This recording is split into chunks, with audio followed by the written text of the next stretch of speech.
This conference will now be recorded.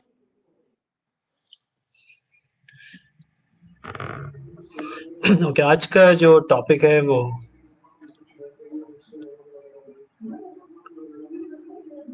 Introduction to एजोर है। तो एजोर का हम लोग एक बैकग्राउंड देंगे कि कौन सी सर्विसेज जो हैं एजोर जो है वो ऑफर कर रहा है। तो एक तरह से हमें अंदाजा होगा कि ऑन प्रेमिस और क्लाउड पे मूव होने में क्या फ़र्क है। तो उसकी कुछ सर्विसेज हैं और जैसे जैसे कोर्स में हम फॉरवर्ड मूव करेंगे will go in detail on each of the topics. तो let's start on introduction to Azure. पहले कुछ न्यूज़ देख लें और उसके बाद फिर आगे बढ़ेंगे। तो एक न्यूज़ जो आई जो आई थिंक ये शो कर रही है कि फ्यूचर में क्या होने वाला है और हमें वही करना चाहिए जो फ्यूचर में होने वाला है। तो ये न्यूज़ अभी आई थी, आई थिंक फ्राइडे को ही, फ्राइडे की न्यूज़ थी। तो इसमें कुछ चीज़ें बहुत इंपॉर्टेंट हैं वो एक्चुअली कि क्यों एजोर जो है वो माइक्रोसॉफ्ट की प्रॉफिटेबिलिटी में हेल्प कर रहा है। तो पहली चीज़ यहाँ पर आ रही है इंटेलिजेंट क्लाउड, और वो हम लोग देखेंगे अभी कि वाई इट्स सो इंटेलिजेंट। अच्छा, दूसरा जो इसके अंदर है कि क्लाउड कंप्यूटिंग सर्विसेज जो है, तो ये देखें कि रेवेन्यू कितना बढ़ रहा है। तो हमें उसी फील्ड में जाना चाहिए जहां रेवेन्यू बढ़ रहा है। क्योंकि ये बेसिकली जो आर्टिकल था वो ये था कि आपको माइक्रोसॉफ्ट बाय करना चाहिए, नहीं करना चाहिए। और उसके बाद आगे भी ये लोग लिखते हैं विच इज वेरी इंपॉर्टेंट कि डबल डिजिट ग्रोथ जो है वो कंटिन्यू रहेगी 2024 में, और फिर ये है कि नेक्स्ट 5 इयर्स में ये बढ़ती रहेगी। तो उनका उनका जो अंदाजा है कि ये क्योंकि this is a high margin cloud computing. तो ये कोई लेफ्ट एंड शिफ्ट का नहीं है कि आपने ऑन प्रेमिस उठाया और यहाँ मूव कर दिया। अभी हम लोग देखेंगे बहुत सारी चीजें जो है वो ऑन प्रेमिस में आप कर भी नहीं सकते हैं। तो जो चीजें यहाँ कर सकते हैं आ, वो पॉसिबल नहीं है। तो अच्छा, सेकंड चीज जो स्पेशली पाकिस्तान में हुई है, पाकिस्तान ने अभी ये भी न्यूज कल ही पब्लिश हुई है कि पाकिस्तान जो है वो क्लाउड की तरफ मूव कर रहा है। और ये चीज जो है वो आज से 2 साल पहले आ चुकी थी, और ये एक बहुत अच्छा डिसीजन था जो 2022 में लिया गया, 2 साल पहले लास्ट गवर्नमेंट ने। उसमें ये था कि क्लाउड को वो इम्प्लीमेंट करेंगे और जितनी भी गवर्नमेंट के डेटा सेंटर्स हैं अल्टीमेटली वो इनको आइंदा फ्यूचर में कोई डेटा सेंटर नहीं खुलेगा और everything will move toward the cloud. अच्छा, अब उसमें एजोर भी आ सकता है क्योंकि एजोर का एक स्पेशल मॉडल है फॉर द गवर्नमेंट। वो एक तरह से सारा डेटा जो है आपका यहीं रखेगा, वो बाहर नहीं जाने देगा। तो ये तो एक पाकिस्तान का भी डिसीजन है। तो यहाँ भी एक तरह की जॉब्स जो है वो क्रिएट होने वाली है पाकिस्तान की, और एक्चुअली वर्ल्ड वाइड भी क्रिएट हो रही। अच्छा, तीसरी चीज ये है कि कौन सी चीजें हैं जो माइक्रोसॉफ्ट लेके आ रहा है। सबसे पहली चीज जो है, माइक्रोसॉफ्ट ने एक माइक्रो प्रोसेसर डिफाइन कर दिया है जिसका नाम है माया, और ये स्पेशली डिजाइन किया गया है फॉर एआई। और ये एक बहुत बड़ी चीज थी कि उनके जितने भी कंप्यूटर्स होंगे जो एआई रन कर रहे होंगे वो इस स्पेशल चिप पे रन कर रहे होंगे। और ये यहाँ देख सकते हैं कि चैट जीपीटी 3.5 पे ये टेस्टेड हो गया है, और माइक्रोसॉफ्ट का जो को पायलट है उसके ऊपर भी ये रन करेगा। और फिर दूसरा चिप जो है वो कोबाल्ट है जो 128 कोर के ऊपर आ रहा है। अब ये देखेंगे कि क्या ये चीजें पॉसिबल है ऑन प्रेमिस पे, ये हो भी नहीं सकती। तो ये चीजें वहीं पर पॉसिबल है। सेकंड ये है कि अभी जो हम लोग काम कर रहे हैं वो लार्ज लैंग्वेज मॉडल पे काम कर रहे हैं, तो they are developing 5 which is a small language model. तो ये भी एक तरह का एआई का है, तो ये वहां पर मूव कर रहे हैं। और तीसरी चीज ये है कि जब आप डेटा जमा करते हैं उसी के ऊपर आप डेटा एनालिटिक्स करेंगे। तो आजकल दो जो बहुत इंपॉर्टेंट फील्ड बढ़ रही है, वो एक तरफ एआई बढ़ रही है और दूसरी तरफ डेटा एनालिटिक्स। लेकिन डेटा एनालिटिक्स जब भी पॉसिबल है जब आप बहुत लार्ज अमाउंट बिग डेटा, यानी आप लार्ज अमाउंट ऑफ डेटा जो है वो जमा कर लें और उसको एनालाइज करें। तो उनका ये जो वन लेक सिस्टम है, हाँ, ये हर जगह से डेटाबेस को जमा करके एक बिग डेटाबेस बना देगा। अच्छा, उसमें एनालिटिक के लिए उन्होंने माइक्रोसॉफ्ट फैब्रिक जो रियल टाइम एनालिटिक भी करेगा, और एक्चुअली माइक्रोसॉफ्ट फैब्रिक जो है वो नॉट ओनली एजोर से डेटा उठाएगा बल्कि वो ऑन प्रेमिस से भी उठा लेगा, कहीं से भी उठा लेगा and just merge into one big data. और उसके बाद वो हर एप्लीकेशन के अंदर को पायलट लिखे ना, which is AI, which is like chatbot. तो ये सब मिलके it makes it intelligent cloud. और ये ऑलमोस्ट मेन फ्रेम के बराबर ही बनता जा रहा है। तो ये चीजें हैं, तो इसलिए जो है वो एजोर की वैल्यू जो है वो बढ़ रही है। अच्छा, थोड़ा सा हम लोग क्लाउड के कॉन्सेप्ट्स को दोबारा को रिवाइज कर लें आज, और उसके बाद फिर हम लोग आगे बढ़ेंगे। तो 3 मॉडल्स थे जिसको हम लोगों ने वो ओरिएंटेशन में भी डिस्कस किया था, infrastructure as a service, platform as a service and software as a service. तो उसमें देख लेते हैं कि इन तीनों में डिफरेंस क्या है, और ये तीनों चीजें जो हैं वो माइक्रोसॉफ्ट एजोर के ऊपर जो है अप्लाई होती है। ये तो मोर ऐप से डील कर रहे हैं, और ये जो सॉफ्टवेयर हैं जैसे फेसबुक और गूगल के जीमेल। तो पहला मॉडल जो है वो इंफ्रास्ट्रक्चर एज अ सर्विस है कि आप ये कर सकते हैं कि शिफ्ट एंड लेफ्ट, यानी यहाँ से उठाएं अपने ऑन प्रेमिस से एंड लेफ्ट। तो अल्टीमेटली ये नहीं कि ऑन प्रेमिस मूव हो जाएगा, व्हाट विल हैपन इज कि एक तरह का हाइब्रिड सामने आएगा जिसमें ऑन प्रेमिस भी रहेगा और क्लाउड भी रहेगा। तो ये है कि हमारे जो ऑन प्रेमिस डेटा सेंटर के अंदर हैं बेसिकली सर्वर्स एंड स्टोरेज होते हैं, तो वो सब क्लाउड पे अवेलेबल है। सेकंड चीज जो हम अपने ऑन प्रेमिस पे चलाते हैं वो फायरवॉल्स हैं और सिक्योरिटी इंप्लीमेंट करते हैं, वो भी सब क्लाउड पे पॉसिबल है। जो चीज ये है कि जो डेटा सेंटर की फिजिकल प्लांट और बिल्डिंग है वो क्लाउड पे चली जाएगी। तो आपको एक्चुअली ये है कि everything will move toward Microsoft Azure. तो ना आपको सर्वर की जरूरत है, ना आपको हार्ड डिस्क की जरूरत है, ना फायरवॉल, और ना ही फिजिकल बिल्डिंग। तो ये सब चीजें फिर वहीं पर मूव करेंगे। तो this is basically moving your infrastructure over there and renting it. तो एक तरह से आप रेंट कर रहे हैं सर्वर्स वर्चुअल, और जितना ज्यादा रेंट करेंगे उतना ज्यादा पे करेंगे। तो ये अपने, और कुछ नहीं यूज करेंगे तो कुछ नहीं पे करेंगे। अच्छा, ये सब जो क्लाउड पे पॉसिबल है उसके पीछे जो मोस्ट इंपॉर्टेंट थिंग है वो एपीआई है। यानी ये सारी जो कनेक्टिविटी स्टैब्लिश हो रही है स्टोरेज, कंप्यूटर, नेटवर्किंग, एप्स के दरमियान, तो उसमें जो लिंक है दैट इज कॉल्ड एपीआई। तो एपीआई जो एब्रीविएशन है वो application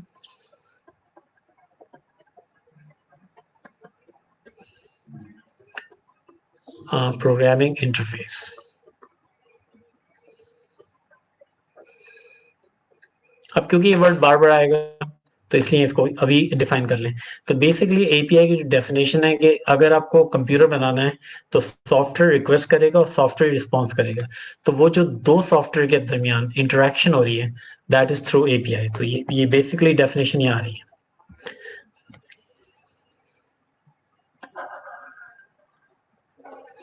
API is a connection between computers or between computer programs. It's a type of software interface offering service to other piece of software. तो इससे ये possible हुआ कि जो architecture है it's moving from centralized to एक distributed architecture जो है move कर रहा है। तो उसकी example जो है वो हम लोग यहाँ देख सकते हैं।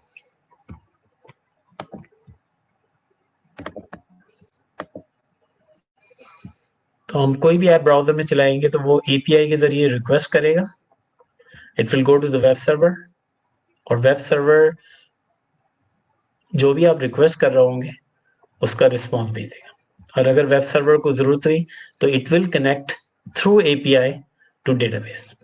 तो अभी देखें सारे जो कनेक्टिविटी हो रही है वेब सर्वर की डेटाबेस से कैसे कनेक्टिविटी है एपीआई, और एप्लीकेशन की सर्वर से कैसे कनेक्टेड है थ्रू एपीआई।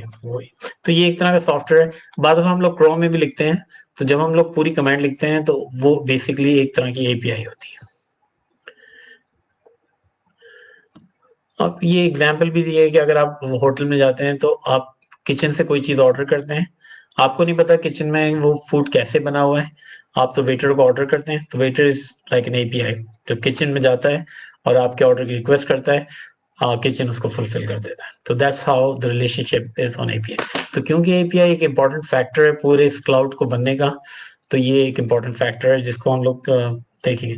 नॉर्मली आप अपने फोन से भी, फर्ज करें आप कोई कहीं ट्रैवल कर रहे हैं और आप मल्टीपल फ्लाइट्स की प्राइसेस मालूम कर रहे हैं, तो वो एपीआई के जरिए डिफरेंट एमिरेट्स पे जा रहा है, पीआईए पे जा रहा है, और फिर आपको एक फाइनल कंक्लूजन दे रहा है कि ये एक तरह की प्राइसेस हैं।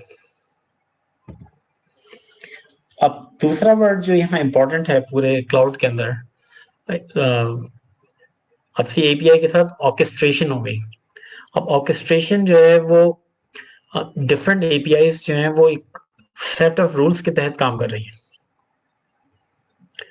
फर्स्ट करें, आपने कहा कि कोई ऑर्डर की, फर्स्ट करें आपने कहा $50 की है, अब उसको रुपीज में कन्वर्ट करना है, तो वो एक और एपीआई होगी। लेकिन ये जो स्टेप बाय स्टेप प्रोसेस होगा कि कौन से प्रोग्राम को यूज करना है, तो ऑर्केस्ट्रेशन एक तरह की प्लेबुक है। प्लेबुक का मतलब है वो स्टेप्स हैं जो लेगा, कि वो अगर उसको रुपी में कन्वर्ट करना है तो एक जगह लेगा, अगर उसको यूरो में कन्वर्ट करना है तो एक और लेगा। तो ये जो ऑर्केस्ट्रेशन है ये एक तरह के स्टेप्स हैं जो वो प्रोग्राम लेता है। तो ये ऑर्केस्ट्रेशन कौन प्रोवाइड करता है? नंबर वन, अगर आप पूरा अपना डेटा सेंटर को एपीआई बिल्ड कर लेंगे तो आप प्राइवेट क्लाउड बना लेंगे। अगर आप ऑर्केस्ट्रेशन अपने उसमें लेके आ जाएंगे डेटा सेंटर में, you will make it a private cloud. तो आपको फिर वो फंक्शनैलिटी लानी पड़ती थी। इट्स नॉट जस्ट कि आपने पूरा सर्वर उठाया वहां रख दिया तो उससे क्या फर्क पड़ा, लेकिन एक्चुअली ऐसा नहीं है। देयर आर मोर देन, इससे ज्यादा चीजें हो रही हैं। तो एक स्टेप्स दिखाते हैं हम लोग जो उसमें हो रहा है।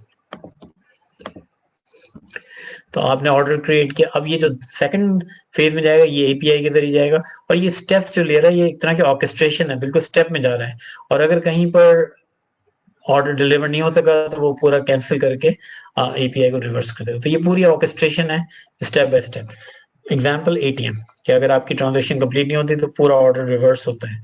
तो ये ऑर्डर रिवर्स करना अगर ट्रांजेक्शन कंप्लीट नहीं हो, दिस इज ऑर्केस्ट्रेशन, क्योंकि उसको ये समझा दिया गया है कि अगर पैसे नहीं निकले तो it has to get to reverse. वो जो है आपका कार्ड जो है वो कैंसिल करेगा और मनी जो है दोबारा डिपॉजिट हो जाती है। तो ये एक तरह का यहाँ पर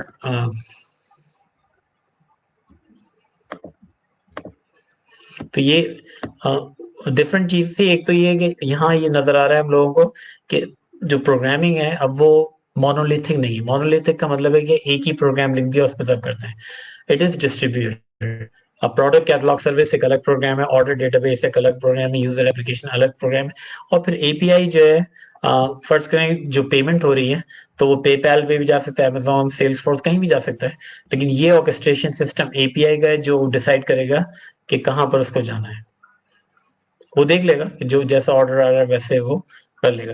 तो ये सब चीजें जो हैं वो क्लाउड में एक तरह की इंटीग्रेशन है। तो अभी दो वर्ड्स जो हैं सामने आ रहे हैं।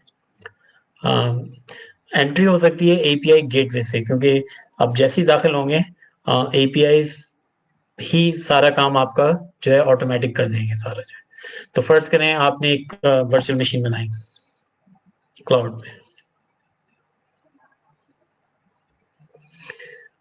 अब यहाँ डिमांड जो है वो राइज करने लगी, तो ऑर्केस्ट्रेशन ये कर सकता है कि एक और वीएम जो है वो उसी वक्त क्रिएट कर देगा, और जैसे ही डिमांड खत्म होगी इस वीएम को हटा देगा। तो ये काम जो है नॉर्मली हमारे उसके अंदर जो है ऑन प्रेमिस डेटा सेंटर में मुश्किल हो जाता है, लेकिन ये कि क्लाउड के ऊपर हम इजीली क्रिएट कर सकते हैं, क्योंकि हमें उसकी फिक्र नहीं है कि स्विच कहाँ लगा होगा, केबलिंग कहाँ है, एसी कहाँ है, फिजिकल इंफ्रास्ट्रक्चर। तो जब उन चीजों से हम लोग आजाद हो जाते हैं तो now we can actually make an intelligent network. तो अभी तक जो प्रॉब्लम हो रहा है, जो नेटवर्क एडमिनिस्ट्रेटर है वो तो वही काम 10 साल पहले कर रहे थे, वही काम आज भी कर रहे हैं, but now we need more like उनको इंटेलिजेंट बनना पड़ेगा, क्योंकि उनको इन जो चीजें आ रही हैं टेक्नोलॉजीज उनको अंडरस्टैंड करना पड़ेगा।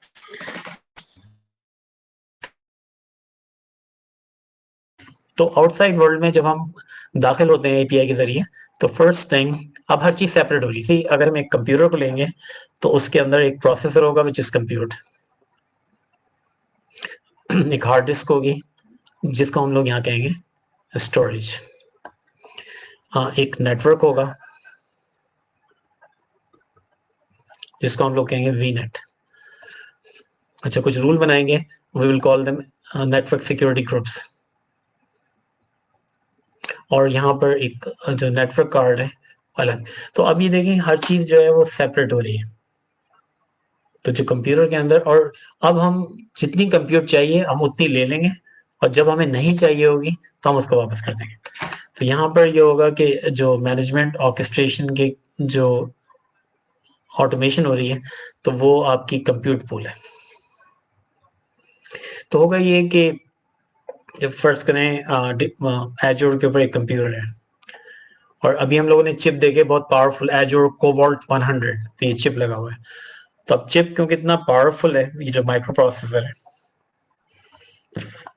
तो उसमें तो ये कर सकते हैं, आपको टाइम स्लाइस करके ये वाली स्पेस दे सकते हैं। तो जितना आपको पावर चाहिए, क्योंकि वो जो एजोर कोबाल्ट 100 था, उसमें हम देखा 128 कोर्स हैं, फिर ईच कोर को भी डिवाइड कर सकते हैं। तो ये अभी हम लोग स्टडी करेंगे, बिकॉज हम जो मूव कर रहे हैं वो वर्चुअल वर्ल्ड में मूव कर रहे हैं, तो सीपीयू भी वर्चुअल सीपीयू हो जाएगा, नेटवर्क भी वी नेट हो जाएगा। तो हर चीज जो है वो वर्चुअल उसके अंदर मूव कर जाएगी।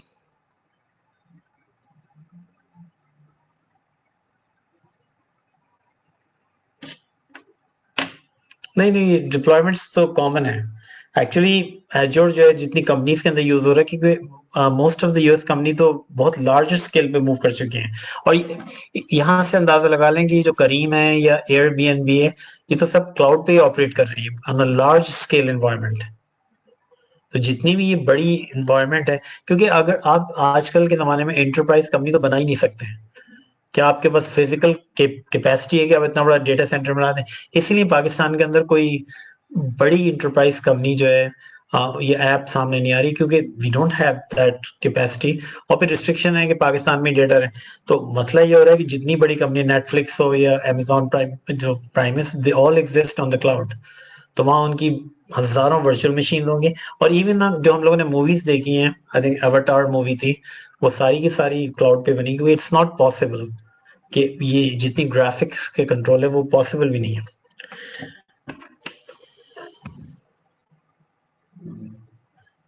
तो ये तो आईएएस हो गया। अच्छा, अब आईएएस के अंदर ये हुआ कि आपने आपके पास स्टिल कंट्रोल है सर्वर स्टोरेज का, आपके पास स्टिल कॉन्फ़िगरेशन है अपनी फायरवॉल सिक्योरिटी की, आपके पास स्टिल कर बिल्डिंग तो वो माइक्रोसॉफ्ट मैनेज कर रही है। See this is called shared. कुछ चीजें माइक्रोसॉफ्ट हैंडल कर रही है और कुछ चीजें जो है वो यूजर जो है वो कर रहे हैं। तो ये नहीं हो सकता कि आप ये कहें कि क्लाउड पे जाके सिक्योरिटी की डिमांड नहीं होगी, क्योंकि आप एक गलती करेंगे, क्योंकि आप कॉन्फ़िगरेशन तो आप ही कर रहे हैं, no one else is doing it. लेकिन अगर हम ऑपरेटिंग सिस्टम और जो डेवलपमेंट और एनालिटिक्स के टूल हैं वो भी ले लें, तो then it will be called platform, क्योंकि फिर हम उनका प्लेटफॉर्म यूज कर रहे हैं एज अ सर्विस।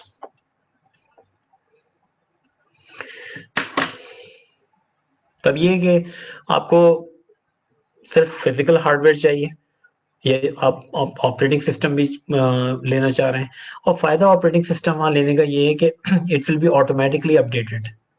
ज़्यादातर जो सिक्योरिटी प्रॉब्लम इंफ्रास्ट्रक्चर में हो रहे हैं, जो ऑन प्रेमिस के अंदर हो रहे हैं, उनमें प्रॉब्लम एक ही है कि अगर कोई वल्नरेबिलिटी आ जाती है उन ऑपरेटिंग सिस्टम में, तो आप करेक्ट टाइम पे पैच नहीं कर पाते और कर भी नहीं सकते।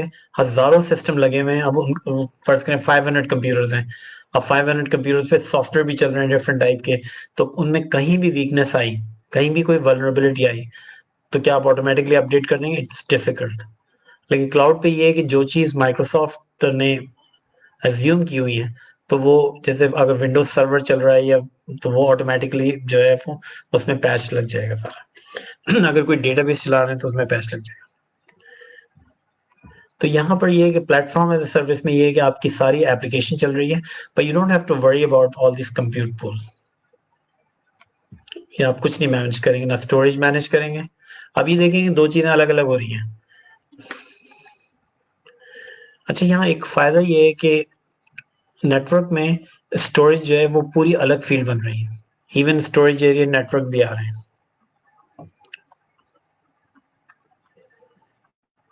तो यहाँ आपका चांस ये है कि आप स्टोरेज के भी स्पेशलिस्ट बन सकते हैं, क्योंकि सबसे इंपॉर्टेंट चीज जो कंप्यूटर के अंदर है वो हार्ड डिस्क है और आपका डेटा है इसके अंदर तो मेन चीज ये है कि आप इसको स्टोरेज को कैसे कंट्रोल करेंगे, फाइलों को कैसे आर्काइव करेंगे, फाइलों को कैसे मेक श्योर करेंगे वो बैकअप रहें, फाइलों को कैसे मेक श्योर करेंगे वो इंक्रिप्टेड रहें, कोई इनको रीड नहीं कर सके। तो यहाँ पर स्टोरेज का तो प्लेटफॉर्म में ये कह रहे हैं कि आप सब कुछ माइक्रोसॉफ्ट कंट्रोल में, you just run your application, आपको फिक्र नहीं करें, and we can go into serverless. तो ये सब चीजें छोड़ के आप सिर्फ एक अच्छी एप्लीकेशन बनाएं और बाकी चीजें जो है वो माइक्रोसॉफ्ट हैंडल कर लेगा। तो आउटसाइड में जो प्लेटफॉर्म एज ए सर्विस है आपको कुछ नजर नहीं आ रहा होगा, ये पूरा माइक्रोसॉफ्ट एजूर हैंडल कर रही है।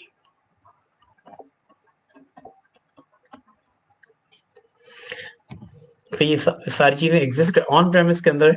अगर आप एप्लीकेशन बना रहे हो तो आपको इस सारी चीजों के बारे में फिक्र होगी, और ये सारे जो कंट्रोल है थ्रू एपीआई है। लेकिन जनरली आपको आउटसाइड नजर आ रहा होगा सिर्फ आप अपनी एप्लीकेशन को इंस्टॉल करें। तो इसीलिए आजकल उन लोगों की डिमांड है which is we call it DevOps, के जो डेवऑप्स का मतलब है डेवलपर एंड ऑपरेटर। तो ऑपरेटर जो है वो एक्चुअली जो नेटवर्क साइड है और ये डेवलपर साइड है। तो बेसिकली ये जो एप्लीकेशन इंस्टॉल करना है, इस जमाने में यही था कि नेटवर्क के लोग एप्लीकेशन इंस्टॉल करते थे, लेकिन जैसे जैसे एप्लीकेशन की इंस्टॉलेशन जो है वो मूव करती गई, थोड़ी कॉम्प्लिकेटेड हुई, तो नेटवर्क के लोग हट गए, अब सॉफ्टवेयर वाले दोनों साइड को हैंडल कर रहे हैं। They're handling the development side and they're handling the operator side. तो I think it's about time कि वो नेटवर्क के वाले जो है इस तरफ भी मूव करना शुरू कर दें, क्योंकि डेवलपर जो है वो कॉन्स्टेंटली नए वर्जन डेवलप कर रहा है और तो कांस्टेंट इंस्टॉलेशन हो रही है। तो देयर इज अ रिक्वायरमेंट कि कांस्टेंट आपको इंस्टॉल करना है, क्योंकि अब बड़ी एप्लीकेशन देख लें, करीम है या हमें भी यूडेमी है, उनके जो वर्जन है वो तो कांस्टेंट नए नए बन रहे हैं, चेंजेस आ रही हैं। तो उनको कौन कॉन्स्टेंटली इंस्टॉल करेगा? तो that is the DevOps engineer. And ultimately जो है वो अगर कंप्लीटली उनकी एप्लीकेशन यूज कर रहे हैं लाइक यूडेमी, तो that is software as a service. तो अब 3 लेवल है, आप चाहें तो पूरा इंफ्रास्ट्रक्चर कंट्रोल कर लें, except the switches, routers and वो इलेक्ट्रिसिटी, एसी, उनको छोड़ के बाकी सब आप कंट्रोल कर लेंगे। प्लेटफॉर्म एज अ सर्विस के अंदर वो आपको एक प्लेटफॉर्म दे देंगे और ऑपरेटिंग सिस्टम भी उनका होगा, जो टूल्स आप प्रोग्रामिंग के चाहिए, आप कह रहे हैं मुझे जावा चाहिए, मुझे वो सब दे देंगे आपको। तो वो प्लेटफॉर्म एज सर्विस है। और बाकी अगर ऐप इंस्टॉल करनी है तो वो डायरेक्ट जाके वहाँ इंस्टॉल हो जाएगी।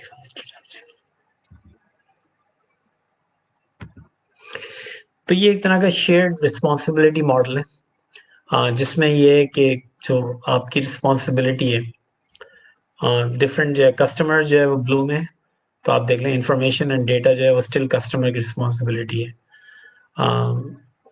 आप जो ये आइडेंटिटी मैनेजमेंट है, यानी यूजर पासवर्ड, ये स्टिल आपके हाथ में है। विच मीन्स के लाइक एक्टिव डायरेक्टरी, जिसका अब एजूर पे नाम है एंट्रा, तो वो सब आपके हाथ में है। और जैसे जैसे आप आगे बढ़ेंगे, अगर आप इंफ्रास्ट्रक्चर सर्विस में करेंगे तो डायरेक्टरी का इंफ्रास्ट्रक्चर आपके हाथ में है। एप्लीकेशंस अगर इंफ्रास्ट्रक्चर लेंगे तो आपके हाथ में, वरना नहीं है। ऑपरेटिंग सिस्टम जो है अगर प्लेटफॉर्म लेंगे तो आपके हाथ में नहीं है, सिर्फ आपके हाथ में जो है यहाँ पर है। तो ये डिफरेंट डिफाइन किए हुए हैं कि कहाँ पर कौन सी चीज। होस्ट जो है वो ऑन प्रेमिस में कंप्लीट आपके कंट्रोल में है, लेकिन जब आप मूव करेंगे इंफ्रास्ट्रक्चर में तो वो आपको फिजिकल कोई चीज नजर नहीं आ रही होगी। तो जो चीज जा रही है वो ये है। तो इसीलिए हम लोग कहते हैं ओएसआई पे हमेशा एक मॉडल पढ़ाया जाता था, ओएसआई मॉडल, जिसमें 7 लेयर्स होती थी। एक एप्लीकेशन, टॉप पे एप्लीकेशन होती थी और बॉटम पे फिजिकल होती थी, और यहाँ पर होती थी डेटा लिंक, नेटवर्क होता था। तो ये सारी जो लेयर्स हैं तो सारी क्लाउड के ऊपर माइक्रोसॉफ्ट मैनेज कर रहे हैं। तो ऊपर की लेयर्स जो है वो आप मैनेज कर रहे हैं। लेकिन अब जब हम कोर्स में आगे बढ़ेंगे तो कॉन्फ़िगरेशन स्टिल आपको करनी है। फिजिकल राउटर प्रेजेंट नहीं होगा, लेकिन राउटिंग फिर भी है। फिजिकल स्विच नहीं होगा, लेकिन स्टिल आप वर्चुअल लैन जो है वो बना रहे होंगे। तो ऐसा नहीं है, सारी नेटवर्किंग वहीं पर खड़ी है, बस you don't have to deal with those physical equipment. तो सारी जो आपकी नॉलेज है, अगर नेटवर्किंग नॉलेज है या कोई बैकग्राउंड है, वो सारा आपको हेल्प करेगा यहाँ पर, क्योंकि वही आईपी एड्रेसिंग है, वही नेटवर्क एड्रेस ट्रांसलेशन, तो बहुत सारी चीजें वहीं पर है। बस ये है कि जो फिजिकल से डील करना पड़ता था, और इसमें सबसे अच्छी बात ये है कि यू कैन वर्क रिमोटली, क्योंकि आपको फिजिकल से तो डील करना ही नहीं है।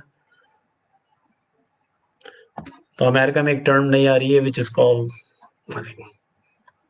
कि बहुत ज़्यादा पॉली एम्प्लॉयमेंट हो रही है, कि people are working more than one jobs. तो उसका जो नया वर्ड है वो पॉली एम्प्लॉयमेंट, तो एक से ज़्यादा जॉब करना।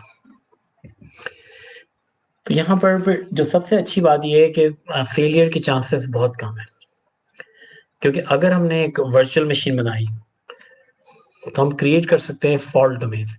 अच्छा, फॉल्ट डोमेन्स का जो डिफरेंशिएशन है वो ये कि ये दोनों जो इसी बेसिकली रैक्स हैं वहां पर रखे हुए हैं,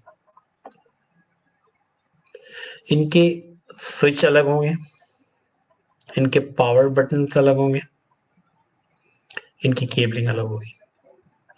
तो these will be called availability set. तो अगर किसी वजह से यहाँ फेलियर होती है तो दिस विल बी एक्टिवेटेड। और फिर ये यहाँ पर लिखा हुआ है यूडी। यूडी का मतलब है अपडेट डोमेन।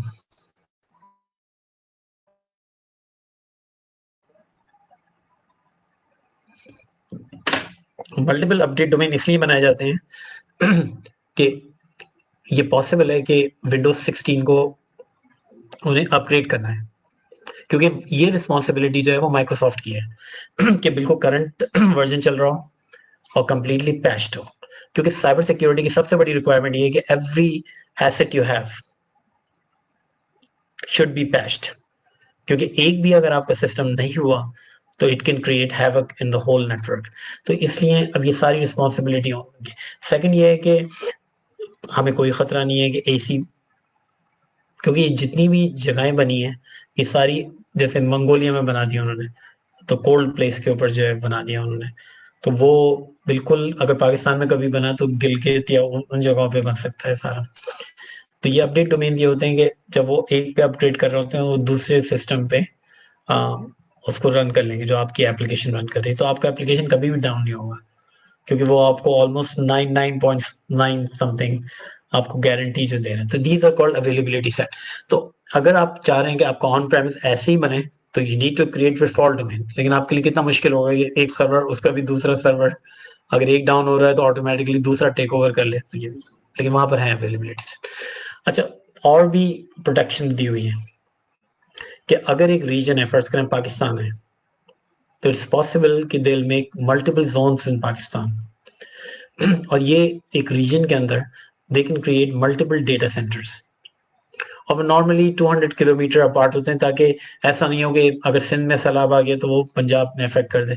तो ये है कि उनको एक डिस्टेंस के जरिए एक दूसरे से अवे रखा जाता है और जो ये डेटा सेंटर है इनकी सबकी इंडिपेंडेंट पावर होगी, कूलिंग होगी, नेटवर्किंग होगी, और and they will be connected through fibre optic. तो पाकिस्तान में फाइबर ऑप्टिक का तो मसला नहीं है, हाँ अच्छा खासा जो है कनेक्शन है फाइबर ऑप्टिक का। लेकिन अब यहाँ दो चीजें आ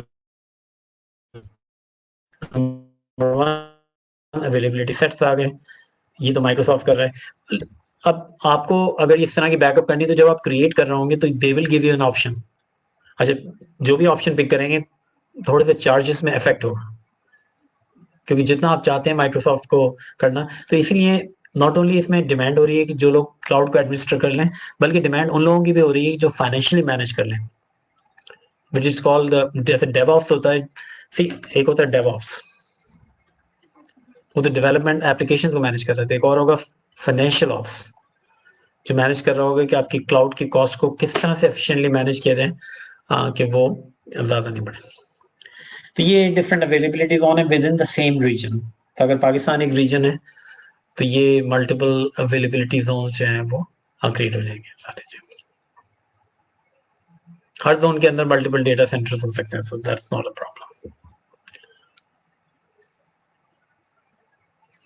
अब ये रीजन जो है उनके पास 60+ रीजन हैं,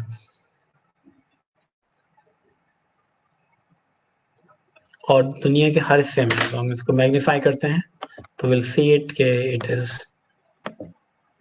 so you can see it पूरे यूएस के अंदर है, और यूएस के अंदर जिस एरिया में चला गया वो, जैसे फ्लोरिडा के अभी इसमें गया, तो पूरे के पूरे जो विलेजेस होते हैं वो बन जाते हैं उससे।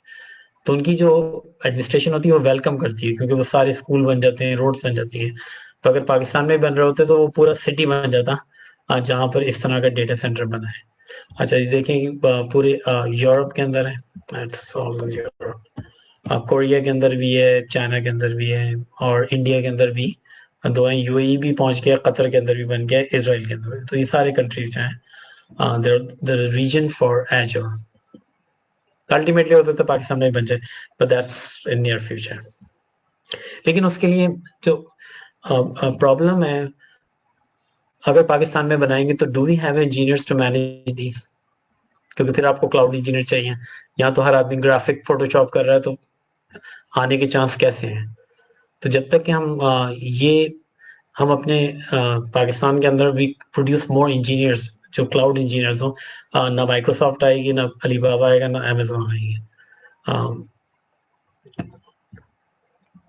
अच्छा, अब दूसरी रिक्वायरमेंट होती है डेटा रेजिडेंसी, क्योंकि जैसे पाकिस्तान में रिक्वायरमेंट ये पॉसिबल है कि डेटा रेजिडेंसी की रिक्वायरमेंट हो। उसमें ये है कि आपका डेटा जो है वो क्योंकि कंप्लाइंस की वजह से कि पाकिस्तान का जो डेटा है वो बाहर होस्टेड ना हो, तो ये रिक्वायरमेंट होती है कंप्लाइंस के लिए कि हाँ आपका जो है डेटा यहीं पर हो। अच्छा, और ये कि एक क्लाउड को आप अंडरस्टैंड कर लेंगे, तो अगर आपने माइक्रोसॉफ्ट को अंडरस्टैंड कर लिया तो you can manage Amazon, you can manage Google.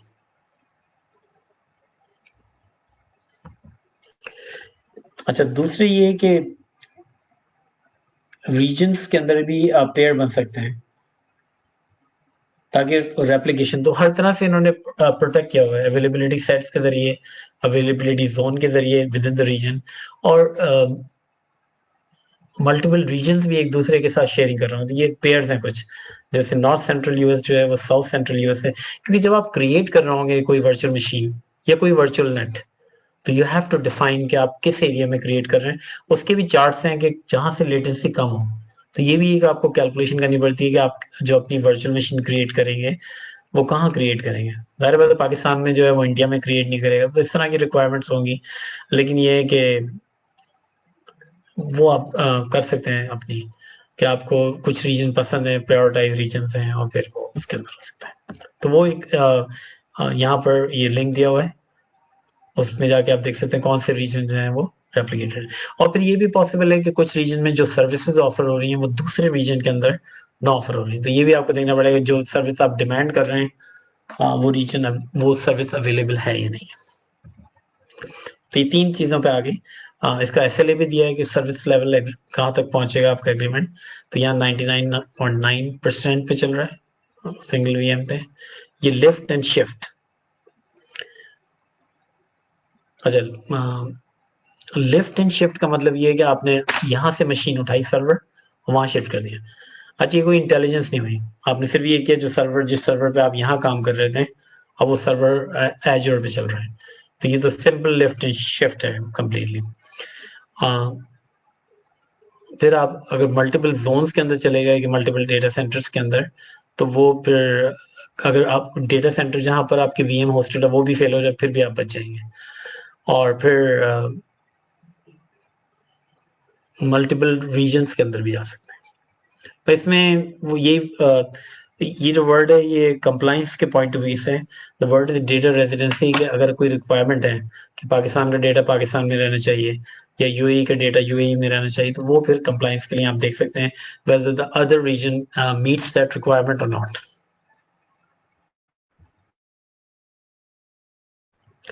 अच्छा, अब यहाँ पर रिसोर्सेज जिसको हम मैनेज करेंगे और जिसको हम क्रिएट करेंगे और जिसके साथ काम करेंगे, तो एक जो काम करेंगे वो वर्चुअल मशीन्स के ऊपर काम करेंगे कि किस तरह से हम वहाँ पर सर्वर्स जो है वो बनाएंगे वर्चुअल मशीन्स, किस तरह से उनके अगर हमें स्केल सेट यानी मल्टीपल बनाने की जरूरत है तो वो कैसे करेंगे, मशीन्स बनाने में कौन से डिसीजन मेकिंग प्रोसेस होंगे आपके कि क्या क्या होना चाहिए।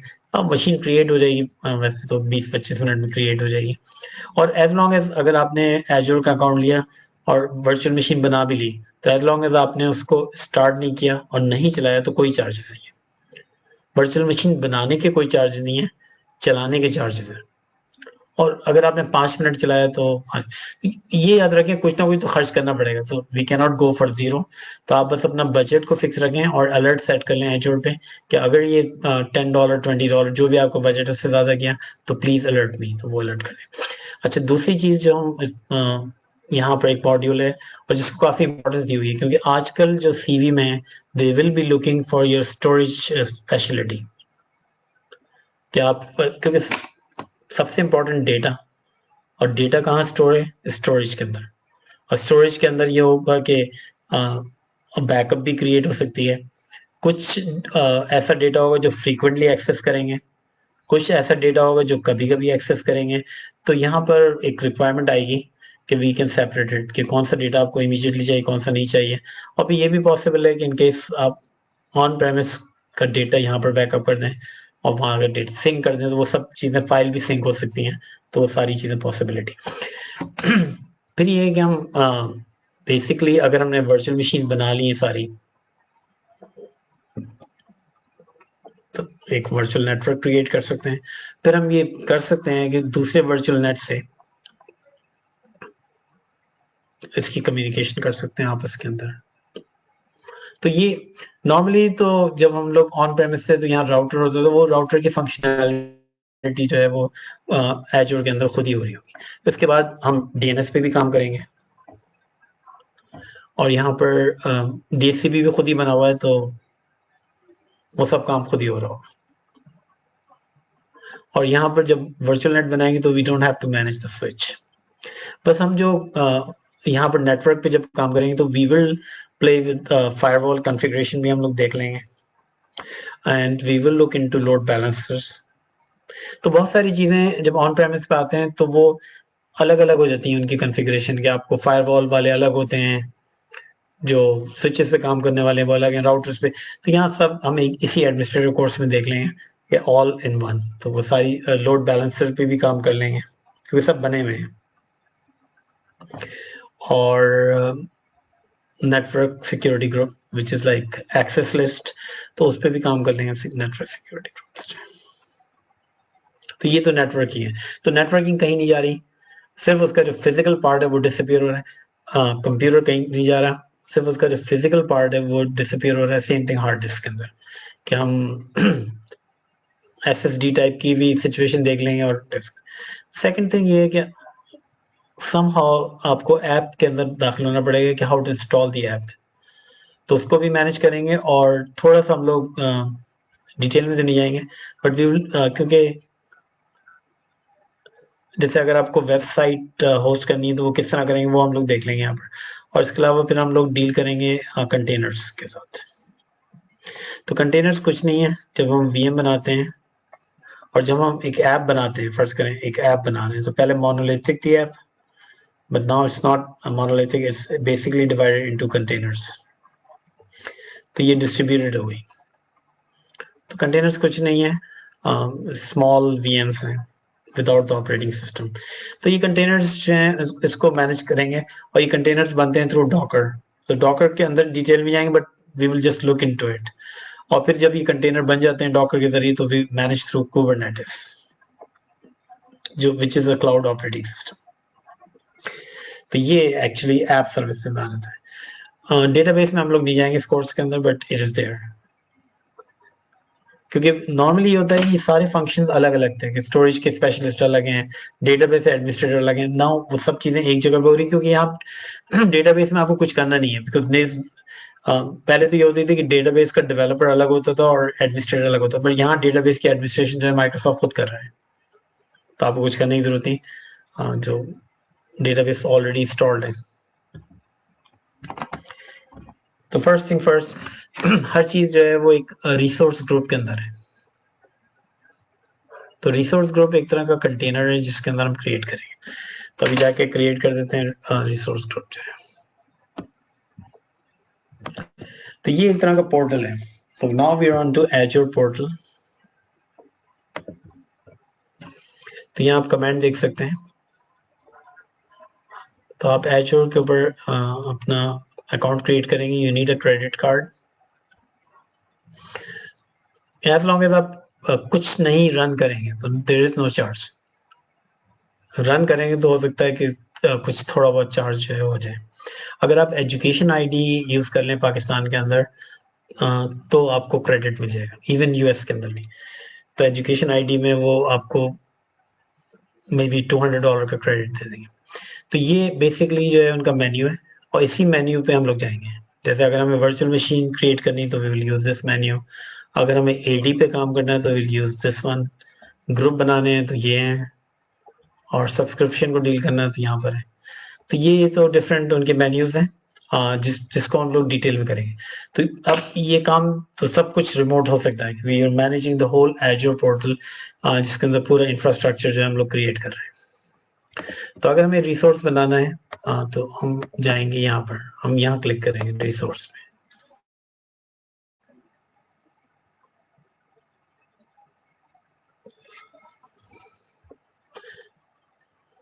तो यहाँ पर हर जगह क्रिएट का बटन होगा तो हम क्रिएट करेंगे। तो जब क्रिएट करेंगे तो बेसिकली जो सबसे पहला सवाल यहाँ पूछ रहा है कि we may have multiple subscription, कि आप किस सब्सक्रिप्शन के अंदर जो है वो क्रिएट करना चाह रहे हैं। तो ये तो पहला क्वेश्चन है। तो यहाँ पर हर जगह जो है वो हेल्प अवेलेबल है। All resources in subscription are build together. तो बेसिकली अगर हम रिसोर्स को डिफाइन करें, फर्स्ट करें हम, ये हमारा रिसोर्स ग्रुप है। तो कुछ भी हम क्रिएट करेंगे, फर्स्ट करें वीएम क्रिएट करें तो हमेशा पूछेगा किस रिसोर्स ग्रुप में। अगर हम स्टोरेज क्रिएट करेंगे, सवाल इसका होगा डील तो अगर मल्टीपल रिसोर्स ग्रुप में आप इसमें बात कर सकते हैं, बट ये सारे जो हैं वो एक ही उसमें रिसोर्स ग्रुप में, अगर ये आपकी मर्जी है तो वो रिसोर्स ग्रुप जो है वो सवाल करेगा कि कहाँ पर आपको रखना है इसको रिसोर्स ग्रुप में, क्योंकि बिलिंग पर्पज से इम्पोर्टेंट है। तो पहली चीज तो उसका नाम रखते हैं। A resource group is a collection of resources that share the same life cycle, permissions and policies. अच्छा, ये वर्ड बहुत इंपॉर्टेंट है, that share the same life cycle, यानी उनकी लाइफ जो है वो एक ही जगह पे। तो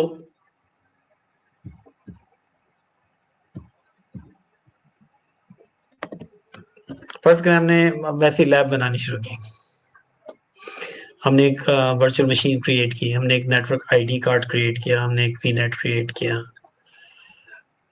हमने स्टोरेज क्रिएट कर दी, हमने एक आईपी एड्रेस क्रिएट कर दिया, क्योंकि यहाँ IP address is a separate object, तो हमने एक पब्लिक आईपी एड्रेस क्रिएट कर दिया।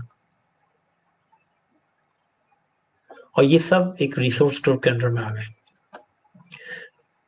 अच्छा, अगर आप लैब कर रहे हैं तो मेक श्योर करें सेम रिसोर्स ग्रुप में, क्योंकि जैसे ही आप लैब खत्म करें all you have to do is delete this resource group, तो ये सब चीजें ऑटोमेटिकली डिलीट हो जाएंगी, क्योंकि इसमें से एक चीज भी बाकी रह गई। फर्स्ट अगर आपने यहाँ फायरवॉल क्रिएट कर दी, आपने इसको डिलीट किया, इसको डिलीट किया, इसको डिलीट किया, लेकिन फायरवॉल रह गई। अब वो तो फिर रन होती रही और बिल करती रही आपको।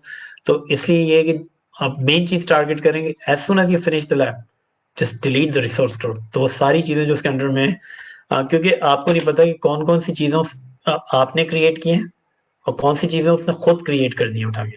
तो बस इसका सिंपल फार्मूला ये है कि just delete the resource group. तो हम जो भी, अच्छा अगर रिसोर्स ग्रुप में कुछ नहीं है तो कोई फर्क नहीं पड़ता, बट अगर आपने कोई चीज क्रिएट कर दी रिसोर्स ग्रुप में तो देन डिलीट इट। तो यहाँ इसका कुछ भी नाम रख लें। उसके बाद जो इंफॉर्मेशन पूछ रहा है कि जो आपके लिए राइट है, कि हो सकता है कोई डेटा रेजिडेंसी रिक्वायरमेंट हो, कुछ भी हो। तो अब ये सारे आपको शो कर रहा है कि यूएस ईस्ट में क्रिएट करना है, साउथ सेंट्रल में, वेस्ट यूएस, ऑस्ट्रेलिया में, सेंट्रल साउथ अफ्रीका, कोरिया, जहाँ भी क्रिएट करना है, ये सारे रीजन आपको नजर आ रहे हैं।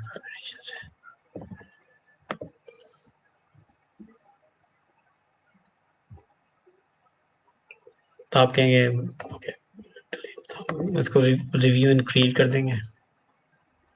तो ये वैलिडेट करेगा कि जो आपने इंफॉर्मेशन की है वो सही है नहीं। अगर आपको टैग करना है यानी कोई कि ये अकाउंटिंग का रिसोर्स ग्रुप है तो यहाँ पे टैग कर सकते हैं, बाकी तो नहीं।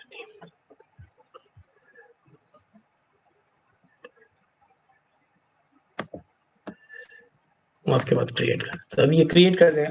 अब यहाँ जो आसानी है एजोर के अंदर कि जो कुछ भी आप कर रहे हैं ये आप कोई सिमुलेटर भी नहीं कर रहे हैं, आप एक्चुअल काम कर रहे हैं। तो जो आपका एक्सपीरियंस होगा it will move from beginner to intermediate, क्योंकि सारा काम तो आप एजोर पे कर रहे हैं। और आप शो भी कर सकते हैं जो काम भी है। इवन अगर आपको कोई लैब भी शो करनी है साइबर सिक्योरिटी और नेटवर्किंग, तो आप अपना पूरा प्रोफाइल यहाँ बना के आगे जाके हम लोग शो करेंगे, गिटहब पे जाके पोस्ट कर दें।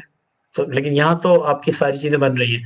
फर्ज करें आपको 3 मशीनें चाहिए जिस पे आप कोई टेस्ट करना चाह रहे हैं, तो you can always create it in azure और फिर वो टेस्ट करके और उसके रिसोर्स ग्रुप को अल्टीमेटली जो है वो डिलीट कर दें। तो अब ये क्रिएट हो गया, जो हमने ये किया है, तो अब हम इसमें जा सकते हैं और फिर हम इसकी डिफरेंट चीजें, और आज तो हम लोग नहीं जाएंगे, तो लेकिन हम दिखा रहे थे कि प्रोसेस जो है सिंपल, एंड देन अगर आपको कोई सेटिंग चेंज करनी है तो एवरीथिंग इज, और यहाँ एक विजुअलाइजर भी होगा जो आपको दिखा देगा कौन कौन सी रिसोर्सेज इस रिसोर्स में एग्जिस्ट कर रही हैं। अभी कोई रिसोर्स ही नहीं है, लेकिन it will give you the full diagram कि कितनी वर्चुअल मशीन, कौन सा वर्चुअल नेट, कौन सा नेटवर्क इंटरफेस कार्ड, कौन सा पब्लिक आईपी, वो सब चीजें यहाँ पर शो कर देगा।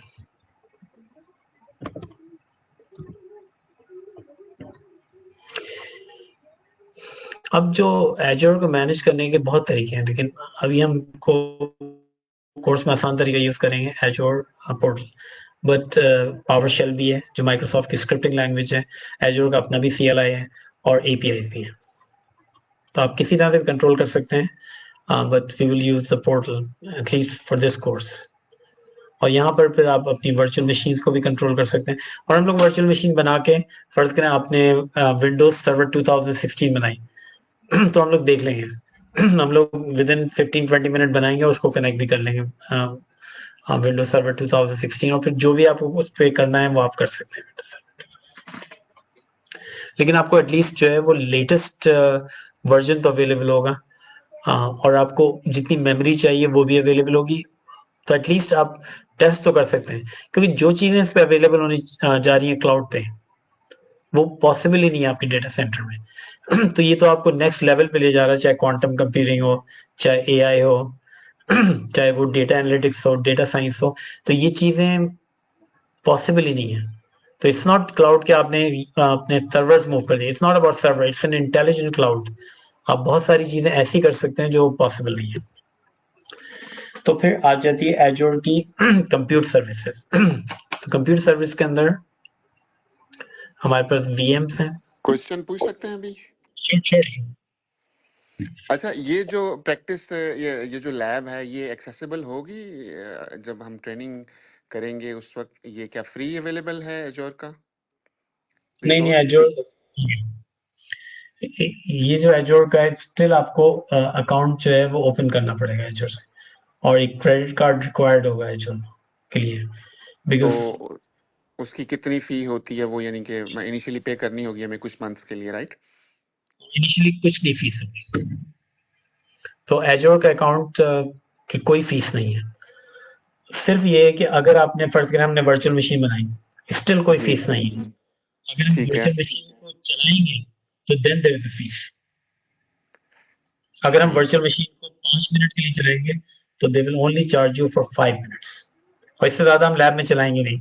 10 मिनट चला लें, 15 मिनट चला लें, हम कोई प्रोडक्शन एनवायरनमेंट में जा नहीं रहे, तो आप अच्छा, डिफरेंस ये है कि ये तो एक रियल वो है, एनवायरनमेंट है, तो इसके अंदर जो आप सीख रहे हैं वो तो रियल एनवायरनमेंट में। तो अगर आप किसी कंपनी में गए एचओर को, तो जितना आप रियल एनवायरनमेंट का एक्सपीरियंस कर लेंगे, फर्स्ट महीने में हमने $10 विच इज लाइक 2,000 खर्च भी कर दिए, तो वो आपकी एक इन्वेस्टमेंट है फॉर द फ्यूचर। तो ये आपके ऊपर है कितना बजट है। तो जैसे अभी हमने रिसोर्स ग्रुप बनाया, कोई चार्ज नहीं है, आप बना सकते हैं रिसोर्स ग्रुप, लेकिन अगर हम इसमें वर्चुअल मशीन बनाएंगे फिर भी कोई चार्ज नहीं। लेकिन अगर हम इसको वर्चुअल मशीन विंडोज सर्वर 2016 बनाएंगे और उसको चलाएंगे और उसको अंदर कॉन्फ़िगरेशन करेंगे, कोई IIS बनाएंगे, कुछ भी बनाएंगे, उसके अंदर जाके मैनेज करेंगे, तो then they will be charge, जितने मिनट्स, आवर्स, और वो सब आपको पता चल रहा होगा कितने चार्ज है। तो ये इश्यूज है, वैसे कोई नहीं है, there is no initial fees. तो आप अच्छा, एक क्वेश्चन इसके साथ मिलता हुआ ये, वो ये है कि लेट्स सपोज मेरी एक ऑलरेडी एक वेबसाइट चल रही है और मैं अपनी इसी लैब एनवायरनमेंट के अंदर ही उस वेबसाइट को IIS पे होस्ट कर देता हूँ, तो क्या जो लाता हूँ जस्ट फॉर मींस प्रैक्टिस, तो क्या मतलब वो चार्जेस सिमिलर हैं या इसके हाई एंड पे जाते हैं चार्जेस एजोर के? नहीं नहीं, कभी नहीं, कोई हाई एंड चार्जेस नहीं है, बस आप होस्ट कर दें। तो अगर आप यहाँ होस्ट कर देंगे तो बेहतर है, क्योंकि वो आपके एक्सपीरियंस में आ जाएगा कि आपने वो साइट जो है वो यहाँ पर होस्ट कर दी। तो now you have experience of, you are also becoming like a hosting site, आप होस्ट कर सकते हैं मल्टीपल लोगों की वेबसाइट जो है, आप होस्ट कर देंगे सारी जो है। वो आ जाएंगी यहाँ पर ऐप सर्विसेज में आ जाएंगी कि आप जो है वो अपनी वेबसाइट को होस्ट कर दें। आई थिंक कुछ चीजें ये स्टिल कुछ फ्री प्रोवाइड करते हैं, वो एग्जैक्टली पता नहीं, लेकिन आप वेबसाइट होस्ट करते हो तो कोई हाई एंड चार्जेस नहीं है इनके, जस्ट नॉर्मल होंगे होस्टिंग के। तो लेकिन वो एक एक्सपीरियंस होगा जो आई थिंक रिक्वायर्ड है कि अपनी वेबसाइट को होस्ट करना। और तो फिर किसी की भी वेबसाइट होस्ट कर सकते हैं, किसी भी कंपनी की अपनी कंपनी की वेबसाइट यहाँ पर कर सकते हैं। That's okay. तो ये ऐप सर्विसेज जो हैं इसके अंदर वेबसाइट भी आ रही और दूसरी चीजें भी आ रही। अच्छा, उसके बाद जो एक्चुअली जो मार्केट इज मूविंग टुवर्ड कि ऐसे लोग जो स्किल्ड हों कंटेनर्स को मैनेज करें। तो कंटेनर्स को अगर हम देखें तो हम जब फिजिकल पे वर्चुअल मशीन बनाते हैं,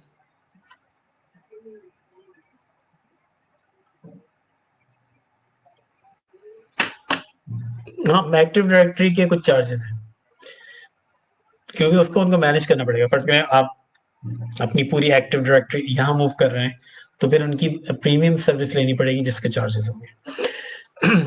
तो नॉर्मली जब हम वीएम बनाते हैं अपने फिजिकल पे, हम एक क्वेश्चन यहाँ पे और मैं करना चाहूंगा। एक्टिव डायरेक्टरी मेरे फिजिकल जो कंप्यूटर्स हैं वो ऑथेंटिकेट होते हैं एक्टिव डायरेक्टरी से, जो मेरे डेटा सेंटर में एक्टिव डायरेक्टरी रखी हुई है। अब जब मैं उसको क्लाउड पे ले जाऊंगा तो ऑथेंटिकेशन के लिए मुझे हर वक्त फिर इंटरनेट की अवेलेबिलिटी जरूरी होगी, क्योंकि ऑथेंटिकेशन तो नहीं होगी। तो ये एक इसका है कि इंटरनेट नहीं अवेलेबल नहीं, होना चाहिए हर। एक्चुअली आप अपनी पूरी एक्टिव डायरेक्टरी तो नहीं ले जाएंगे वहां पर। यहाँ ये कर सकते हैं, आप सिंक कर लें अपनी एक्टिव डायरेक्टरी को वहां की, क्योंकि इसीलिए उन्होंने उसका नाम अलग रखा हुआ है, उसका रखा हुआ है एंट्रा। पहले ये कंफ्यूजन फैल गया था कि हाँ अपनी पूरी एक्टिव डायरेक्टरी, क्योंकि आपकी तो एक्टिव डायरेक्टरी ऑन साइट चलती रहेगी। हाँ, ये हो सकता है कि एक तरह का आपस के दरमियान जो है फेडरेटेड आइडेंटिटी क्रिएट कर लेंगे, दोनों जो है आपस में सिंक करके। वैसे सर सर मैं एक ऐड कर दूं इसमें, मेरे ख्याल से इंटीग्रेट हो जाती है आपकी एक्टिव डायरेक्टरी लोकल जो चल रही है और आपके क्लाउड पे है, तो यहाँ से आपके एक्टिव है, ताकि अगर क्लाउड में कोई चीज़ इंटीग्रेट करवाना हो आपका डोमेन से अपने, तो वहाँ से हो जाती है मेरा शायद ये। नहीं हो जाती होगी, क्योंकि ये एक और अलग सब्जेक्ट है फेडरेटेड आइडेंटिटीज का, कि जो वहाँ एजोर का एंटर चल रहा है वो यहाँ के एक्टिव डायरेक्टरी से कम्युनिकेट करें और वो आपस में एक दूसरे के साथ सिंक कर लेगी, यहाँ के यूजर वहां चले जाए, वहाँ के यूजर यहाँ आ जाए। हाँ, तो ये तो हो सकता होगा। ओके, एक सब्जेक्ट है इसके अंदर, इतना डिटेल में नहीं है वो एंट्रा, एक क्योंकि एजोर की एक्टिव डायरेक्टरी इतनी कॉम्प्लेक्स नहीं है जितनी I think on premise active directory. यहाँ तो वहां तो एक पूरा सब्जेक्ट होता है, यहाँ पर एक मे बी मॉड्यूल होगा छोटा सा, बस यूजर क्रिएट कर लिया तो ये तो ओके, वो दोनों माइक्रोसॉफ्ट के प्रोडक्ट हैं तो दे शुड इंटीग्रेट। ओके, तो ये वीएम के साथ एक चीज आती है हाइपरवाइजर। अच्छा, अब जब आप मल्टीपल वीएम्स बनाते हैं तो प्रॉब्लम ये होता है कि अच्छा काम वही कर रहे हैं जो क्लाउड पे कर रहे हैं, कि आप जो है अपना सीपीयू, अपना स्टोरेज, उसको स्लाइस कर रहे हैं एक्चुअली। तो अब यहाँ पर इशू ये है कि ये एक ओवरहेड हो गया। फर्ज अगर आपने दूसरी वीएम बनाई तो इसके अंदर भी ओएस आ गया, इसमें भी ओएस आ गया, तो ये तो एक ओवरहेड हो गया। तो बेहतर ये होगा कि हम डॉकर के जरिए यही बनाएं and we will call it containers. अच्छा, अब ये होगा कि अगर हम ये कंटेनर्स बन जाएंगे तो बन गए VM but without the OS. अच्छा, अब जो ऐप होती है वो डिस्ट्रीब्यूटेड होती है app, and it goes actually in multiple containers. अब कंटेनर का मतलब है कि एक डेटाबेस का फर्ज कर कंटेनर है, एक हो सकता है पेमेंट का कंटेनर हो, इस तरह के अलग अलग containers and they will communicate with each other. जो कंटेनर्स हैं वो थ्रू एपीआई एक दूसरे से कनेक्ट होंगे। तो यहाँ पर ये जो कंटेनर को मैनेज करने का इंस्टेंस है, तो यहाँ पर तो हम लोग टॉपिक को स्टार्ट करेंगे, बट अल्टीमेटली अगर आपको इंटरेस्ट है इसके अंदर और जो डिमांड भी बढ़ रही है तो फिर वो डेवऑप्स का इंजीनियर एजोर का he will be more specialized in this, और ये एक ग्रोइंग फील्ड है कि how to manage the container. अच्छा, अब एक दफा क्विक क्वेश्चन है, अवेश शेख बात कर रहा हूँ सर, एक हाइपरवाइजर के हवाले से। ये हाइपरवाइजर जो आपने अभी बताया है, इसको रिलेट करने के लिए बताया कि डॉकर भी यही काम करता है या हाइपरवाइजर क्लाउड में भी है? As per my knowledge hypervisor cloud में नहीं है, ये इट्स अ वीएम थिंग जिसे सिट्रिक्स वाले यूज करते हैं। Correct me if I am नहीं रॉन्ग। नहीं नहीं नहीं, सही है कि हाइपर, ये तो एक रिलेट करने के लिए बताया कि डॉकर की वही फंक्शनैलिटी है like hypervisor. Hypervisor is more controlling the virtual machine. जब आप वर्चुअल मशीन बनाते हैं तो इट्स कंट्रोल्ड बाय हाइपरवाइजर, लेकिन अगर आप कंटेनर बनाएंगे तो you will not be managing through hypervisor, you will be managing through Docker. तो फिर आप डॉकर से ही मैनेज कर लेंगे। तो डॉकर जो है वो कंटेनर्स को बना रहा है और उसको रन कर रहे हैं। लेकिन अगर आप उसकी फर्क नहीं, आपके 500 कंटेनर बना लिए, तो अब इन सब को मैनेज कौन करेगा? कंटेनर्स, फर्ज करें एक कंटेनर खराब हो गया, एक कंटेनर किसी ने हैक कर लिया, तो you need a second container. या एक कंटेनर के ऊपर लोड बढ़ रहा है तो it wants to create a second container. तो उसकी हेल्प के लिए फिर जो बात आई वो आई कुबरनेटिस सर्विस। तो दिस इज एक्चुअली मोर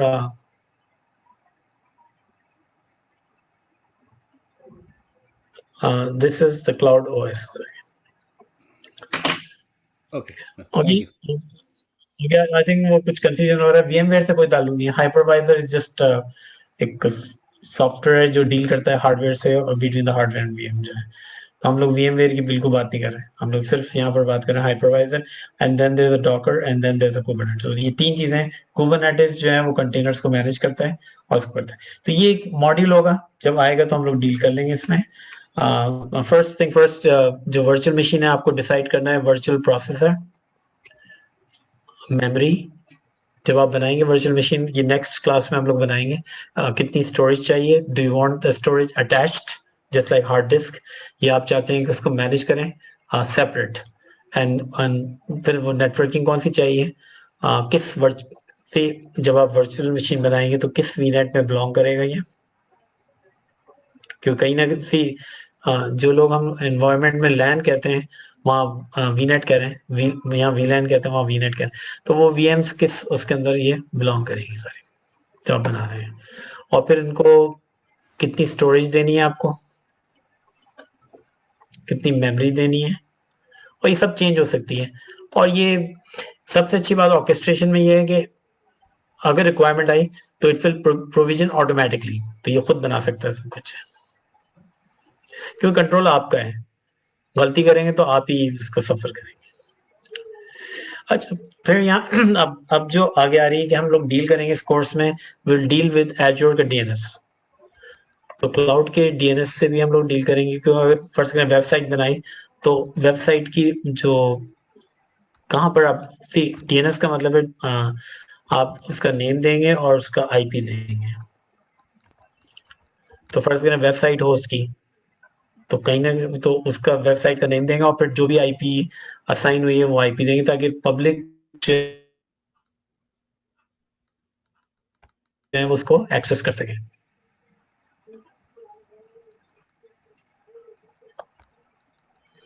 और फिर उसको पब्लिक IP दे देंगे। अब से यहाँ एक इंडिपेंडेंट ऑब्जेक्ट है, क्योंकि अगर आपको पब्लिक IP चाहिए तो you will pay for it, क्योंकि अगर आप वेबसाइट है उसको आप पब्लिकली होस्ट बुक करना चाह रहे हैं तो वो कर सकते हैं। उसके बाद ये है कि अवेलेबिलिटी सेट के अंदर आप आ जाएंगे, मल्टीपल उसको बैकअप कर रहे हैं, एक सबनेट के अंदर भी हम ले लेंगे और फिर हमारा वीनेट वर्चुअल नेटवर्क। और अगर हम हार्ड डिस्क को सेपरेट रखेंगे जस्ट लाइक SSD, तो मैनेज डिस्क में आ जाएगा। और फिर यहाँ सबसे अच्छे फीचर्स जो हैं, क्योंकि साइबर सिक्योरिटी के लिए सबसे इंपॉर्टेंट जो है आपके लॉग्स होने चाहिए, ताकि अगर कोई अटैक हो भी रहा है तो वो आप मॉनिटर कर सकें। अच्छा, यहाँ पर हम स्केल सेट भी क्रिएट करेंगे थ्रू इन दिस कोर्स, जिसके अंदर ये है कि अगर रिक्वायरमेंट हुई, जैसे कंपनी कह सकती है भाई 9 बजे हमारा रिटेल स्टोर खुलता है तो 3 मशीन हो जाए, 5 बजे स्टोर बंद होता है, तो आप अपने लॉजिक जो है वो लगा सकते हैं उसके अंदर कि 5 बजे बंद होता है तो एक ही मशीन रह जाए। अगर प्रोसेसर जो है वो 90% से ऊपर जा रहा है तो दूसरी मशीन खोल दो। तो वो रिक्वायरमेंट्स जो है ये VM स्केल सेट में आ जाती है कि आपकी रिक्वायरमेंट्स से मल्टीपल मशीन। सी प्रॉब्लम ये यहाँ पर जो सबसे अच्छी चीज है कि दिस इज इंफ्रास्ट्रक्चर, जो एक कॉन्सेप्ट लेके आएंगे इंफ्रास्ट्रक्चर जो है एज अ कोड। हमारा जो पूरा इंफ्रास्ट्रक्चर है वो एक एक्चुअली कोड बन रहा है बस, और ये कोड होगा JSON लैंग्वेज में। JSON कहते हैं जावास्क्रिप्ट ऑब्जेक्ट नोटेशन।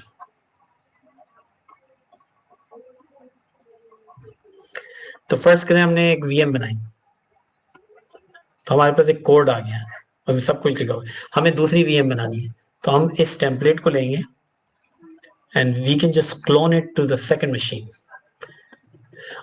अच्छा सिर्फ ये यहाँ पॉसिबल है, वरना ये कि अगर आप एक मशीन बनाई उसमें सारे सॉफ्टवेयर इंस्टॉल किए, अब आप चाह रहे हैं कि बिल्कुल एग्जैक्ट सेम मशीन बनाए, तो इट्स डिफिकल्ट, क्योंकि कहीं ना कहीं वो गलती हो सकती है और वो बने ना उस तरह मशीन। तो जो एजूर की नेटवर्किंग है उसमें नेटवर्क कहीं नहीं जा रहा, network plays a very strong part. तो हम लोग वीनेट वर्चुअल नेटवर्क भी क्रिएट करेंगे और वीपीएन पे भी काम करेंगे।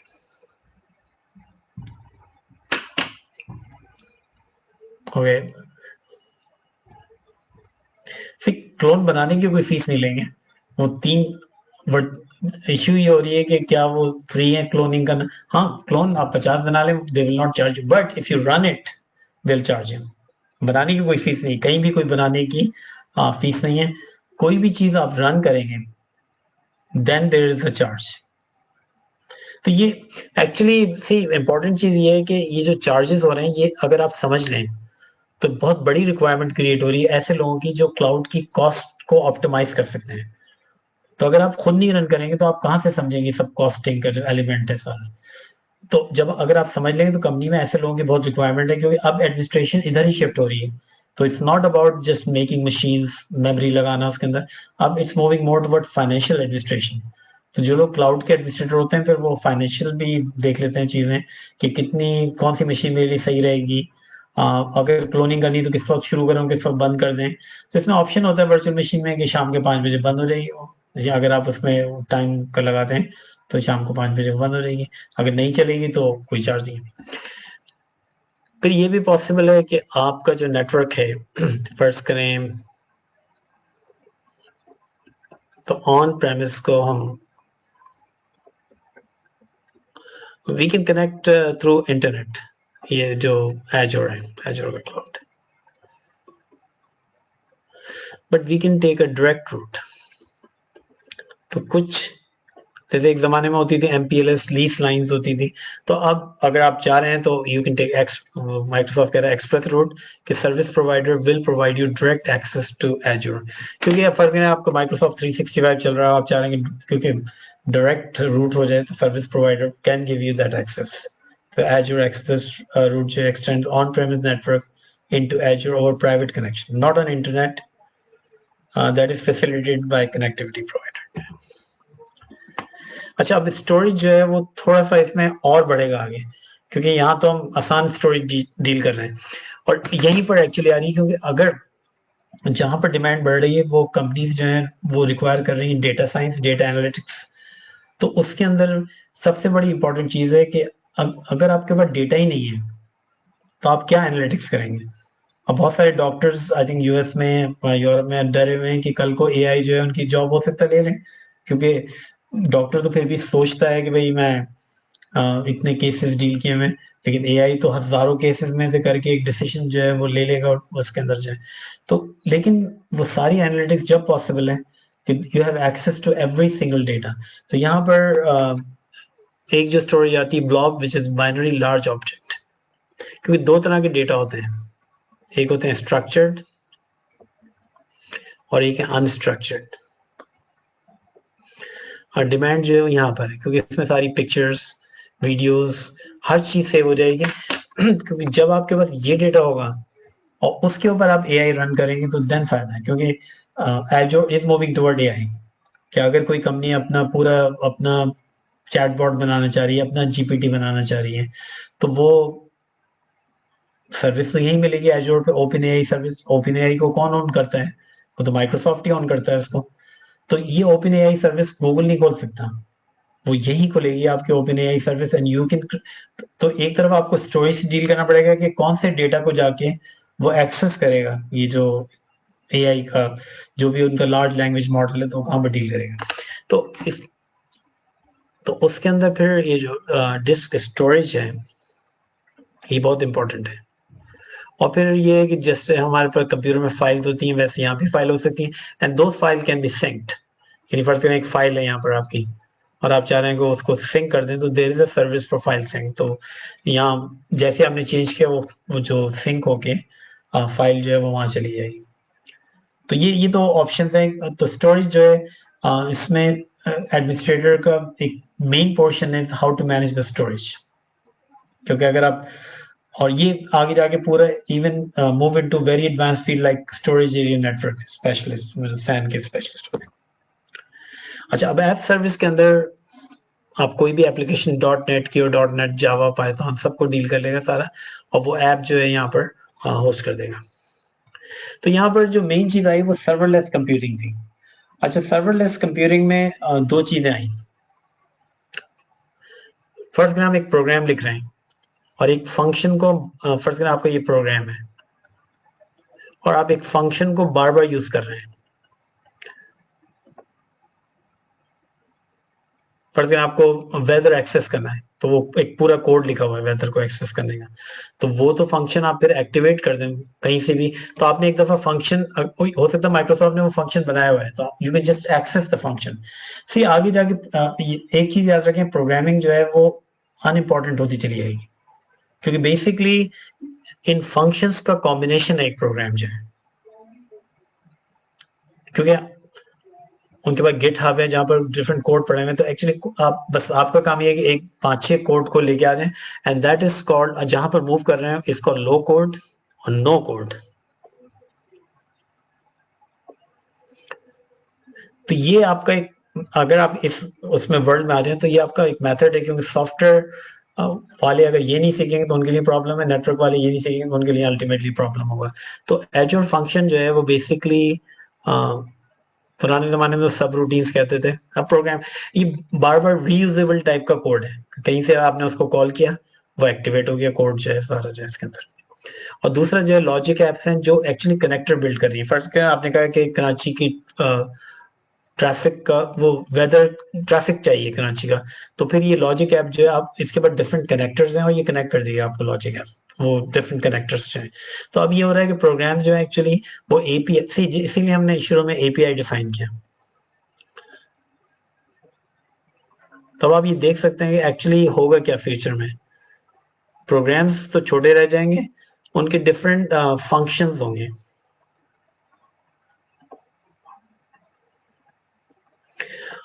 अच्छा, अब हम शुरू से आते हैं कि वो इंफ्रास्ट्रक्चर से। फर्स्ट करें, पहले आप मैकडोनल्ड से गाड़ी में खरीदने जाते थे, फिर आपने कहा मैं रेंट कर लेता हूँ, लीज कर लेता हूँ गाड़ी, उसके जरिए चले गए। फिर आपने कहा मैं रेंट कर लेता हूँ, फिर बस में चले गए। लेकिन आप क्या है, आपने कहा कि मुझे मैकडोनल्ड चाहिए, वो घर पे आ गया। तो इश्यू ये है कि वो तो फंक्शन है, आपने फंक्शन कॉल किया, वो फंक्शन आपको मिल गया सारा। तो अब और भी आसान हो गया कि फंक्शन एज अ सर्विस हो गई, कि जो फंक्शन आपको चाहिए वो आपको मिल जाएगा।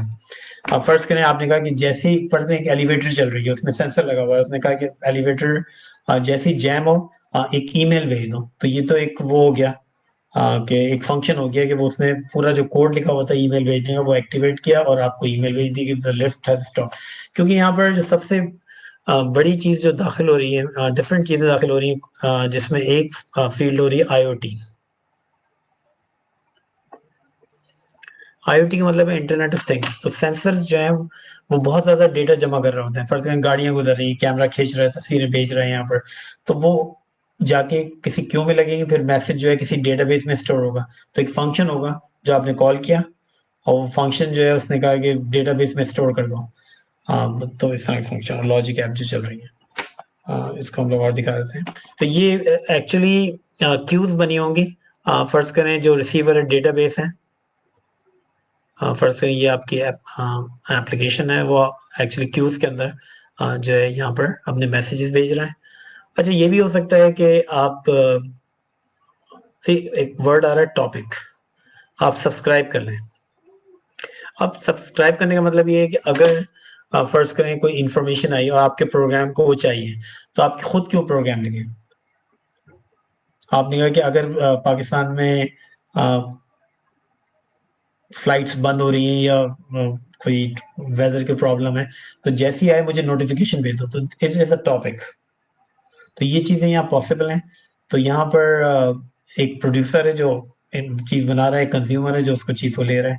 इसी तरह सब्सक्रिप्शन भी हो सकती है मैसेजेस की, कि आपने कहा मुझे ये चाहिए, तो आप खुद क्यों कोड लिखें उस इन्फॉर्मेशन को हासिल करने के लिए, आप तो सिर्फ सब्सक्राइब कर लेंगे जब भी होगा तो मुझे एक्चुअली वो चीज़ जो इन्फॉर्म कर, तो ये यहाँ सिर्फ दिखाने का पर्पज ये था कि हम इतने डिटेल में तो नहीं जा रहे कि चीज़ें जो है बहुत ही यहाँ पर आराम से हो रही हैं। अगर आप यही चीज़ें अपने डेटा सेंटर में चला रहे हैं तो yes you are running the cloud, लेकिन हम नहीं चला रहे वो, इसलिए ये सभी इश्यूज जो है वो चल रही हैं। तो एजूर फंक्शन जो है वो एक कोड आपने लिखा हुआ है, वो ट्रिगर हो जाएगा अगर कोई इवेंट हुआ। तो अगर कोई फर्ज करें मौसम खराब हुआ तो वो कई इंफॉर्मेशन भेजनी है, तो इवेंट तो मौसम खराब होना है, उससे एक कोड जनरेट हुआ और कहीं पर उसने टीवी स्टेशन को इंफॉर्मेशन भेजनी है तो वो इंफॉर्मेशन ईमेल कर देगा। तो that is that, and that's why it's called no code और लो कोड, क्योंकि आप कोई कोड लिख नहीं रहे, आप जो बना बनाया कोड है वो यूज करें। वैसे भी जो अब ये देखेंगे एक अभी हम इसी कोर्स में डिस्कस करेंगे, सारे जो प्रोग्राम्स हैं वो गिटहब पे हैं। अच्छा, गिट कहते हैं रिवीजन सॉफ्टवेयर्स के, जो यहाँ सारे सॉफ्टवेयर्स हैं वहां से हम लोग इंस्टॉल करेंगे एजूर पे प्रोग्राम। तो आप अपना कंप्यूटर से जो आपका पीसी है आप भेजेंगे गिटहब पे, गिटहब से आप जो है प्रोग्राम इंस्टॉल करेंगे एजूर। गिटहब पे बहुत सारी टेम्पलेट्स भी हैं, फर्ज करें आप कोई सिनेरियो टेस्ट करना चाह रहे हैं एजूर पे, तो वो ऑलरेडी बने बनाए हैं वहाँ टेम्पलेट्स हैं, तो वो आप जो है वहां पर भेजें। अच्छा, वहां पर बहुत सारे कोड्स भी हैं। अब ये अंदाजा लगाएं कि आज का प्रोग्राम लिखना कितना आसान है, क्योंकि आप कोड वहीं से उठा लेंगे। सेकंड ये है कि वहां पे एक सॉफ्टवेयर चल रहा है विच इज कॉल्ड कोपायलट। आप आधा प्रोग्राम लिखें, बाकी खुद कोपायलट कंप्लीट करें। 50% प्रोग्राम आज जो है वो कोपायलट से लिखे जा रहे हैं।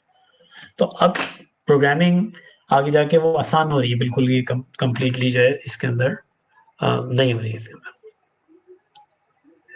जब लॉजिक, एक्सक्यूज मी सर, मेरा सवाल था, मेरा होस्टिंग के वाला सवाल था। आप दिखा था कि सर गिटहब से आपका वो रिट्रीव हो जाएगा, तो कोई वेबसाइट अगर मुझे होस्ट करनी होगी तो वो भी मैं गिटहब के थ्रू ही करूँगा। पहले मैं गिटहब पे कॉपी करूँगा, वहाँ पे अपलोड कर दूंगा, फिर वहाँ से एजूर पे मैं इसको होस्ट कर दूंगा। सही है। ऐसे ही एक्चुअली आप अपनी वेबसाइट को गिटहब पे लोड करेंगे और गिटहब से हम उसको एजूर पे लेके आ जाएंगे। तो उसमें अच्छा गिटहब से, ठीक है सही, जी आप बोलें। गिटहब से फायदा ये है कि फर्ज करें आपने अपनी वेबसाइट को चेंज किया, ठीक, तो वो आसान हो जाएगा, क्योंकि यहाँ पर फिर स्लॉट्स होते हैं, यानी हम स्लॉट्स क्रिएट कर सकते हैं कि एक जगह स्टेजिंग कर दी, जैसे आपकी वेबसाइट चल रही है और आपने कोई नया वर्जन बना लिया तो वो स्टेजिंग में आ जाएगा, और जैसे ही मौका मिलेगा वो फिर एक्चुअली वही प्रोडक्शन बन जाएगी।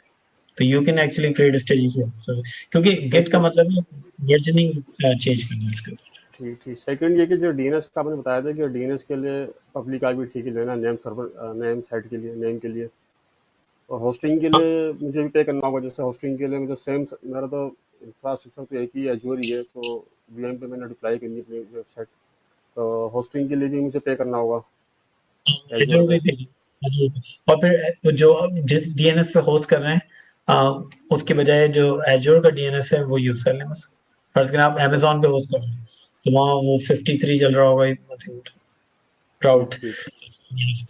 तो पब्लिक आईपी मेरी एक ही होगी, मतलब होस्टिंग की नेम के लिए। पब्लिक आईपी भी यहाँ से हम ले सकते हैं, पब्लिक आईपी, क्योंकि नहीं, मेरा डीएनएस को सवाल है कि पब्लिक आईपी मेरी एक ही यूज होगी, मतलब होस्टिंग के लिए भी और नेम सर्वर की नेम के लिए भी। आने एक ही होगी। ठीक ठीक, सही, थैंक यू। तो ये एक एग्जांपल हम रख रहे हैं कि फर्ज करें जो है आपने एक ऑर्डर आया, अब सी यहाँ से एक ऑर्डर आया, सी ये देखें ऑर्डर आ रहा है, अब यहाँ आपसे जो एक्सचेंज का किसी को खरीदने हैं पैसे। अच्छा, यहाँ जेसॉन का मतलब ये है कि जो उसमें कम्युनिकेशन हो रही है थ्रू जेसॉन, तो हम जेसॉन को भी इस कोर्स में डिस्कस करेंगे कहीं ना कहीं कि जेसॉन जो है वो किस तरह ऑब्जेक्ट करती है। जेसॉन का मतलब है जावास्क्रिप्ट ऑब्जेक्ट नोटेशन। अब यहाँ पर जो इश्यू आ रही है वो ये आ रही है कि उसको रेट लेने हैं, फर्ज करें उसने रुपीस खरीदने और डॉलर का रेट लेना है, तो अब वो प्रोग्राम नहीं लिखेगा, एक फंक्शन करेंसी का एक्टिवेट करेगा और वो फंक्शन जो है वो एक्चुअली लेके आएगा रेट्स मार्केट से। फर्ज करें यूरो होगा तो वो उसका रुपी को यूरो में कन्वर्ट करने का फंक्शन जो है वो यहाँ पर आएगा, और ये जो है पूरी ऑर्केस्ट्रेशन हो रही है पूरी 1 by 1, और ये एक तरह की लॉजिक है। यहाँ दोनों चीजें चल रही है, फंक्शन भी चल रहा है और लॉजिक भी चल रही है कि ऑर्डर आएगा तो ऑर्डर जो है वो एक्सचेंज से चेक करेगा और यहाँ पर वो फंक्शन को एक्टिवेट कर रहा है सर। तो कंटेनर्स जो हैं वो भी आप रन कर सकते हैं, कंटेनर्स जो हैं, हाँ, और उसमें कुबरनेटिस रन कर सकते हैं। तो ये थोड़े से बज़वर्ड्स हैं जो आ रहे हैं, तो इसको हम लोग एक मॉड्यूल में डिस्कस कर लेंगे कि कंटेनर को कैसे इंस्टॉल करते हैं और कुबरनेटिस के बारे में। दूसरा जो है इसमें फंक्शन आएगा डेटाबेस का। तो डिफरेंट डेटाबेसेस जो हैं वो अवेलेबल हैं। आपको डेटाबेस एडमिनिस्ट्रेटर बनने की जरूरत नहीं, सारे वही मैनेज कर रहे हैं। तो सिर्फ आपको डिसाइड करना है कि do you want structured database, relational database और नॉन रिलेशनल डेटाबेस। तो उसका जो डेफिनेशन है वो यहाँ पर है। तो कोई सर्वर रिक्वायर्ड नहीं है इसका। इसमें जो रिकमेंड कर रहे हैं वो ये वाला रिकमेंड कर रहे हैं कि अगर आप अपने फंक्शंस के जरिए कोई इंफॉर्मेशन है आपको डेटाबेस में ले जानी है तो उनके पास एजूर कॉस्मोस का डीबी है। बाकी सब जो है वो ये है वो अनस्ट्रक्चर्ड वाला, बाकी सब जो है वो रिलेशनल डेटाबेस। तो अब यहाँ देखिए बहुत सारी चीजें जो नॉर्मली कंपनी में अलग अलग होती थी कि डेटाबेस का अलग होता था एडमिनिस्ट्रेटर, स्टोरेज का अलग हो गया, नेटवर्क का अलग हो गया, जो एप्स इंस्टॉल करता है वो सब एक जगह पे आके जो है वो मर्ज हो रहे हैं। तो सीक्वल का भी आ गया। अच्छा, दूसरी आगे जाके सर्विसेज आ जाएंगी जिसमें एक्चुअली जो वर्चुअल डेस्कटॉप्स हैं जैसे विंडोज है आपकी कंपनी में तो वहीं से इंस्टॉल हो जाएगी। तो एक्चुअली यूजर कहीं भी जाए उसका जो डेस्कटॉप है वो एजूर से ही आ जाएगा। तो उसको अगर घर में भी काम कर रहे हैं तो एक्चुअली वो डेस्कटॉप उसका जो है हर चीज के साथ मूव कर रहा होगा, तो उसको भी फर्क नहीं पड़ेगा। तो ये जो है टोटल कोर्स के अंदर हम लोग जो लेंगे, जिसमें हम लोग पॉलिसीज लेंगे, गवर्नेंस पॉलिसी, एंट्रा को डील करेंगे, यूजर ग्रुप्स को डील कर लेंगे, गवर्नेंस को, पॉलिसीज को डील करेंगे, फिर स्टोरेज को यहाँ ले लेंगे, वीएम्स को, वीनेट्स को यहाँ पर ले लेंगे, फायरवॉल्स को भी ले लेंगे हम लोग, ऐप सर्विसेज को यहाँ ले लेंगे, कंटेनर्स और कुबरनेटिस को भी ले लेंगे, बैकबोन। तो ये जनरल है जो डिफरेंट क्लासेस में हम लोग ले लेंगे। तो अल्टीमेटली ये आपको लेके जा रहा है टुवर्ड AZ 104। इवन दो हम लोग कवर कर रहे हैं काफी टॉपिक जो AZ 900 के जो फंडामेंटल था, बिकॉज मेन चीज जो है आप एडमिनिस्ट्रेटर की स्किल्स एक्वायर कर लें, क्योंकि आप ये देख रहे हैं कि एजूर की ग्रोथ फिनोमिनल होगी नेक्स्ट 4 to 5 years। ये सारे फाइनेंस सब शो कर रहे हैं। तो जो चीज आने वाली है और जो तेजी से बढ़े उसकी बेसिक वजह भी हम शो किया आज। क्वांटम कंप्यूटिंग है, उनके प्रोसेसर हैं, AI है उसके अंदर जा रही है, डेटा एनालिटिक्स, ये सब चीजें पॉसिबल ही नहीं है। तो कंपनीज चाहें या नहीं चाहें they have to move toward cloud. पूरा सेटअप नहीं तो हाइब्रिड सेटअप की तरफ तो वो मूव करेंगे। तो इसलिए स्किल की शॉर्टेज जो है वो हमेशा सामने आई। पैकेज में हम लोगों ने ये किया है कि 2 कोर्सेज शामिल कर दिए हैं, एडमिनिस्ट्रेटर भी ले लें और आगे जाके may be will offer security engineer course. और अगर साइबर सिक्योरिटी, क्योंकि मेन डिमांड जो है वो क्लाउड सिक्योरिटी की आएगी, और CCNA तो अगर आपको नेटवर्किंग चाहिए तो यहाँ से ले लें। तो ये जो उनका एग्जाम है it will cover the storage part, networking, ये जो साइबर सिक्योरिटी से डील कर रहा है ये पोर्शन, और फिर जो कंप्यूटर से एप्स हैं, मशीन्स हैं, और फिर मॉनिटरिंग से। तो ये 5 पोर्शन है जिसमें उनका एग्जाम जो है AZ 104 जो है वो चल रहा है। अल्टीमेटली ये है कि आप आगे जाके AI इंजीनियर भी बन सकते हैं, एनालिस्ट भी बन सकते हैं, लेकिन हम लोग जो है इधर मूव करना चाह रहे हैं AZ 500 की तरफ से।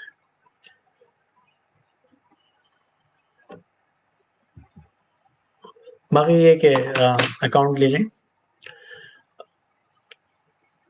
क्योंकि स्टार्ट तो आप फ्री करेंगे, there is no initial charge, pay as you go. और पे जब करेंगे जब आप मशीन रन करेंगे। अगर आप वर्चुअल मशीन, तो अकाउंट तो ले लें क्योंकि कोई चार्ज तो कर नहीं रहा माइक्रोसॉफ्ट। अगर आप वर्चुअल मशीन बना लें और उसको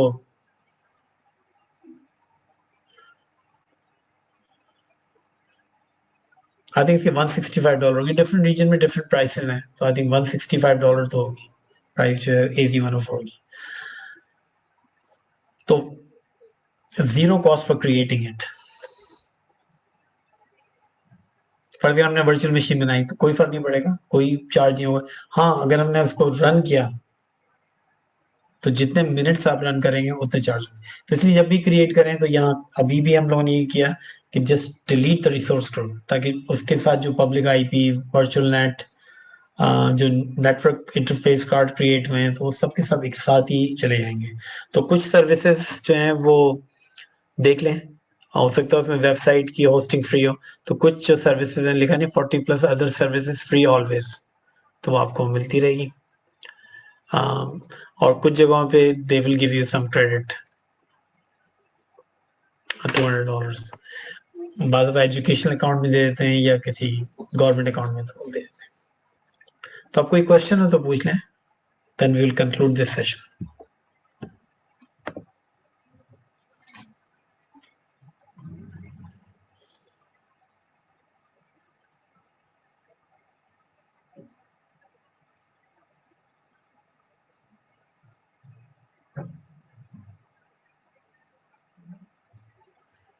अच्छा, एक क्वेश्चन है कि एग्जिस्टिंग इन्वायरमेंट अगर नोटेनिक्स पे है जो कि प्राइवेट क्लाउड है, और मैं अगर उसको एजोर के साथ चलाना चाहूँ, हाइब्रिड सेटअप रखूँ, तो क्या पॉसिबिलिटीज हैं? नोटेनिक्स सपोर्ट करता है एजोर, और एजोर सपोर्ट करता है नोटेनिक्स को कि नहीं? अब ये पता नहीं, चेक करना पड़ेगा कि उनकी कितनी इंटीग्रेशन है आपस के अंदर। क्या उनकी इंटीग्रेशन जो है वो स्टोरेज पे है, क्या उनकी इंटीग्रेशन जो है वो आइडेंटिटीज पे है। तो ये एक्चुअली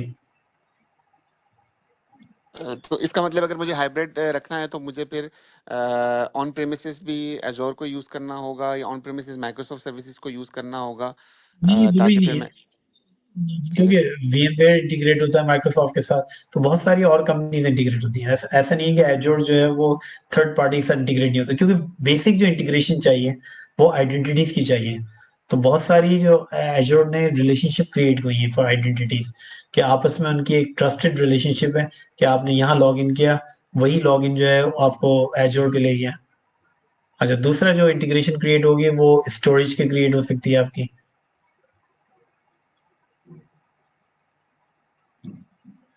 ठीक ठीक है, थैंक यू। ठीक है। एक और क्वेश्चन है कि ये जो आप बता रहे थे डेवलपमेंट और प्रोग्रामिंग और सारी चीज़ें, तो सॉफ्टवेयर हाउसेज इसको अडॉप्ट कर रहे हैं अभी कि नहीं कर रहे? क्योंकि सॉफ्टवेयर हाउसेज के लिए तो आप जिस तरह के फंक्शंस की बात कर रहे हैं वो तो काफ़ी यूजफुल चीज़ है, वो इसको कर सकते हैं, लेकिन क्या पाकिस्तान में एजोर को यूज़ किया जा रहा है कि नहीं? नहीं, बहुत ज़्यादा यूज़ किया जा रहा है एजोर को, क्योंकि जितने माइक्रोसॉफ्ट एंटरप्राइज अकाउंट है पाकिस्तान के अंदर, तो जितने माइक्रोसॉफ्ट एंटरप्राइज सी असल में दो अलग-अलग इश्यूज हैं कि क्या अमेज़न ज़्यादा पॉपुलर है या माइक्रोसॉफ्ट। बिग कंपनीज जो हैं वो ज़्यादातर एजोर की तरफ हैं, लेकिन जो 100 और उससे बिलो कंपनी है वो अमेज़न की तरफ है। तो पाकिस्तान में बहुत सारी सॉफ्टवेयर कंपनीज यूज़ कर रही हैं, लेकिन प्रॉब्लम ये है कि हमारे यहाँ स्किल डेवलप नहीं हो रहे हैं। और यहाँ पर एक्चुअली प्रॉब्लम ये हो रहा है कि जिसको हम लोग प्रमोट कर रहे हैं कि एजोर का स्किल अगर आप डेवलप नहीं करेंगे तो हम बहुत पीछे रह जाएंगे, क्योंकि हम क्लाउड की स्किल्स है ही नहीं पाकिस्तान के अंदर। तो जो अभी भी HEC ने एक टेस्ट लिया है पाकिस्तान के अंदर, देखना चाह रहे हैं, क्योंकि हमारे यहाँ स्किल ही नहीं है। और अब जो रिजल्ट आ रहे हैं, जैसे मैट्रिक का 40% रिजल्ट है, इंटर का 30%, यानी 70% फेल हो गए सारे के सारे। तो ये क्योंकि बच्चों को डाइवर्ट कर दिया गया बेकार प्रोग्रामों में कि ग्राफिक्स सीख लो, फोटोशॉप सीख लो, तुम्हें क्या जरूरत है सारी चीजें करने की, you can make lot of money through that. तो बच्चे अपने पेरेंट्स से फाइट करते हैं कि हमें क्या जरूरत है मैट्रिक करने की, हम वैसे ही बना लेंगे पैसे। तो इशू ये है कि हम लोग चाह रहे हैं कि we should not go into $5 an hour account चीजें। हम लोग जहाँ $100 एन आवर पे जाएं, टॉप टियर पे जाएं। इंडिया में क्यों आ गया अमेजोन $5 बिलियन इन्वेस्ट करके, फॉरेन डायरेक्ट इन्वेस्टमेंट है।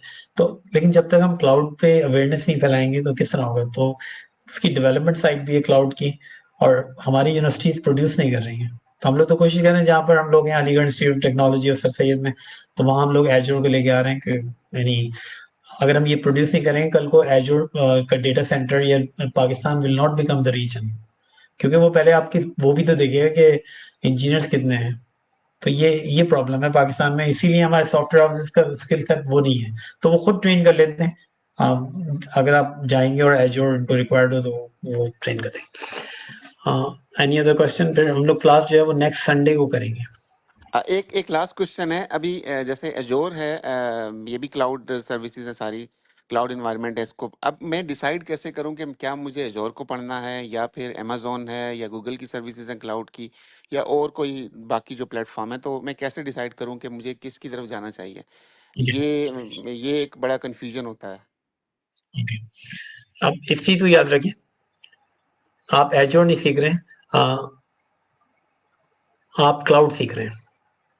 ये जो जितने कॉन्सेप्ट बताए वर्चुअल मशीन्स का या वर्चुअल नेट का, ये अमेजोन के ऊपर भी है और एजोर तो मैं तो आप एक चीज ऐड करूं सर, यहाँ पर सिर्फ टर्म का फर्क होगा, बाकी लॉजिक बैक एंड पे सेम होगी, सही आपकी बात लॉजिक क्लियर होने चाहिए। बाकी टर्म डिफरेंट है, अमेजोन में अलग है, ओरेकल में अलग है, अज्योर में अलग है इसका, तो वो कोई वो नहीं, अब बस कॉन्सेप्ट क्लियर होने चाहिए क्या। वो आप इसमें सही कहा।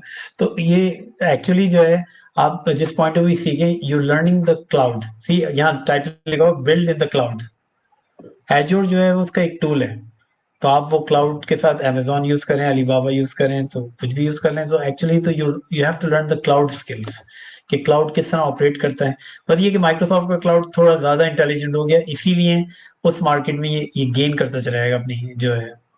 अब वो एजोर और गूगल भी कैचअप कर रहे हैं, लेकिन टर्मिनोलॉजी डिफरेंट हो सकती है। वहाँ डीएनएस को हो सकता है कुछ और कहते हैं, राउट 53 कहता हूँ, यहाँ एजोर डीएनएस कह रहे हैं। तो बाकी कॉन्सेप्ट है, आपको कॉन्सेप्ट सीखना है, नॉट दिस एजोर।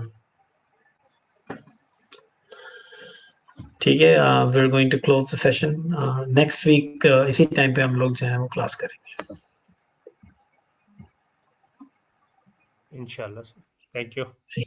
Thank you. अच्छा, रजिस्ट्रेशन का क्या होगा? क्या क्या रजिस्ट्रेशन का कोई प्रोसेस है या फिर ये हाँ, मैं समझा नहीं नहीं, क्लियर। नहीं, तो उसमें ये है कि यहाँ पर सूफिया भी हैं, तो उनको ईमेल एड्रेस दे दें अपना, जी जी वरना हम लिख देते हैं आपको। तो या इस नंबर पे कॉल कर लें, हम यहाँ नंबर लिख रहे हैं। ठीक।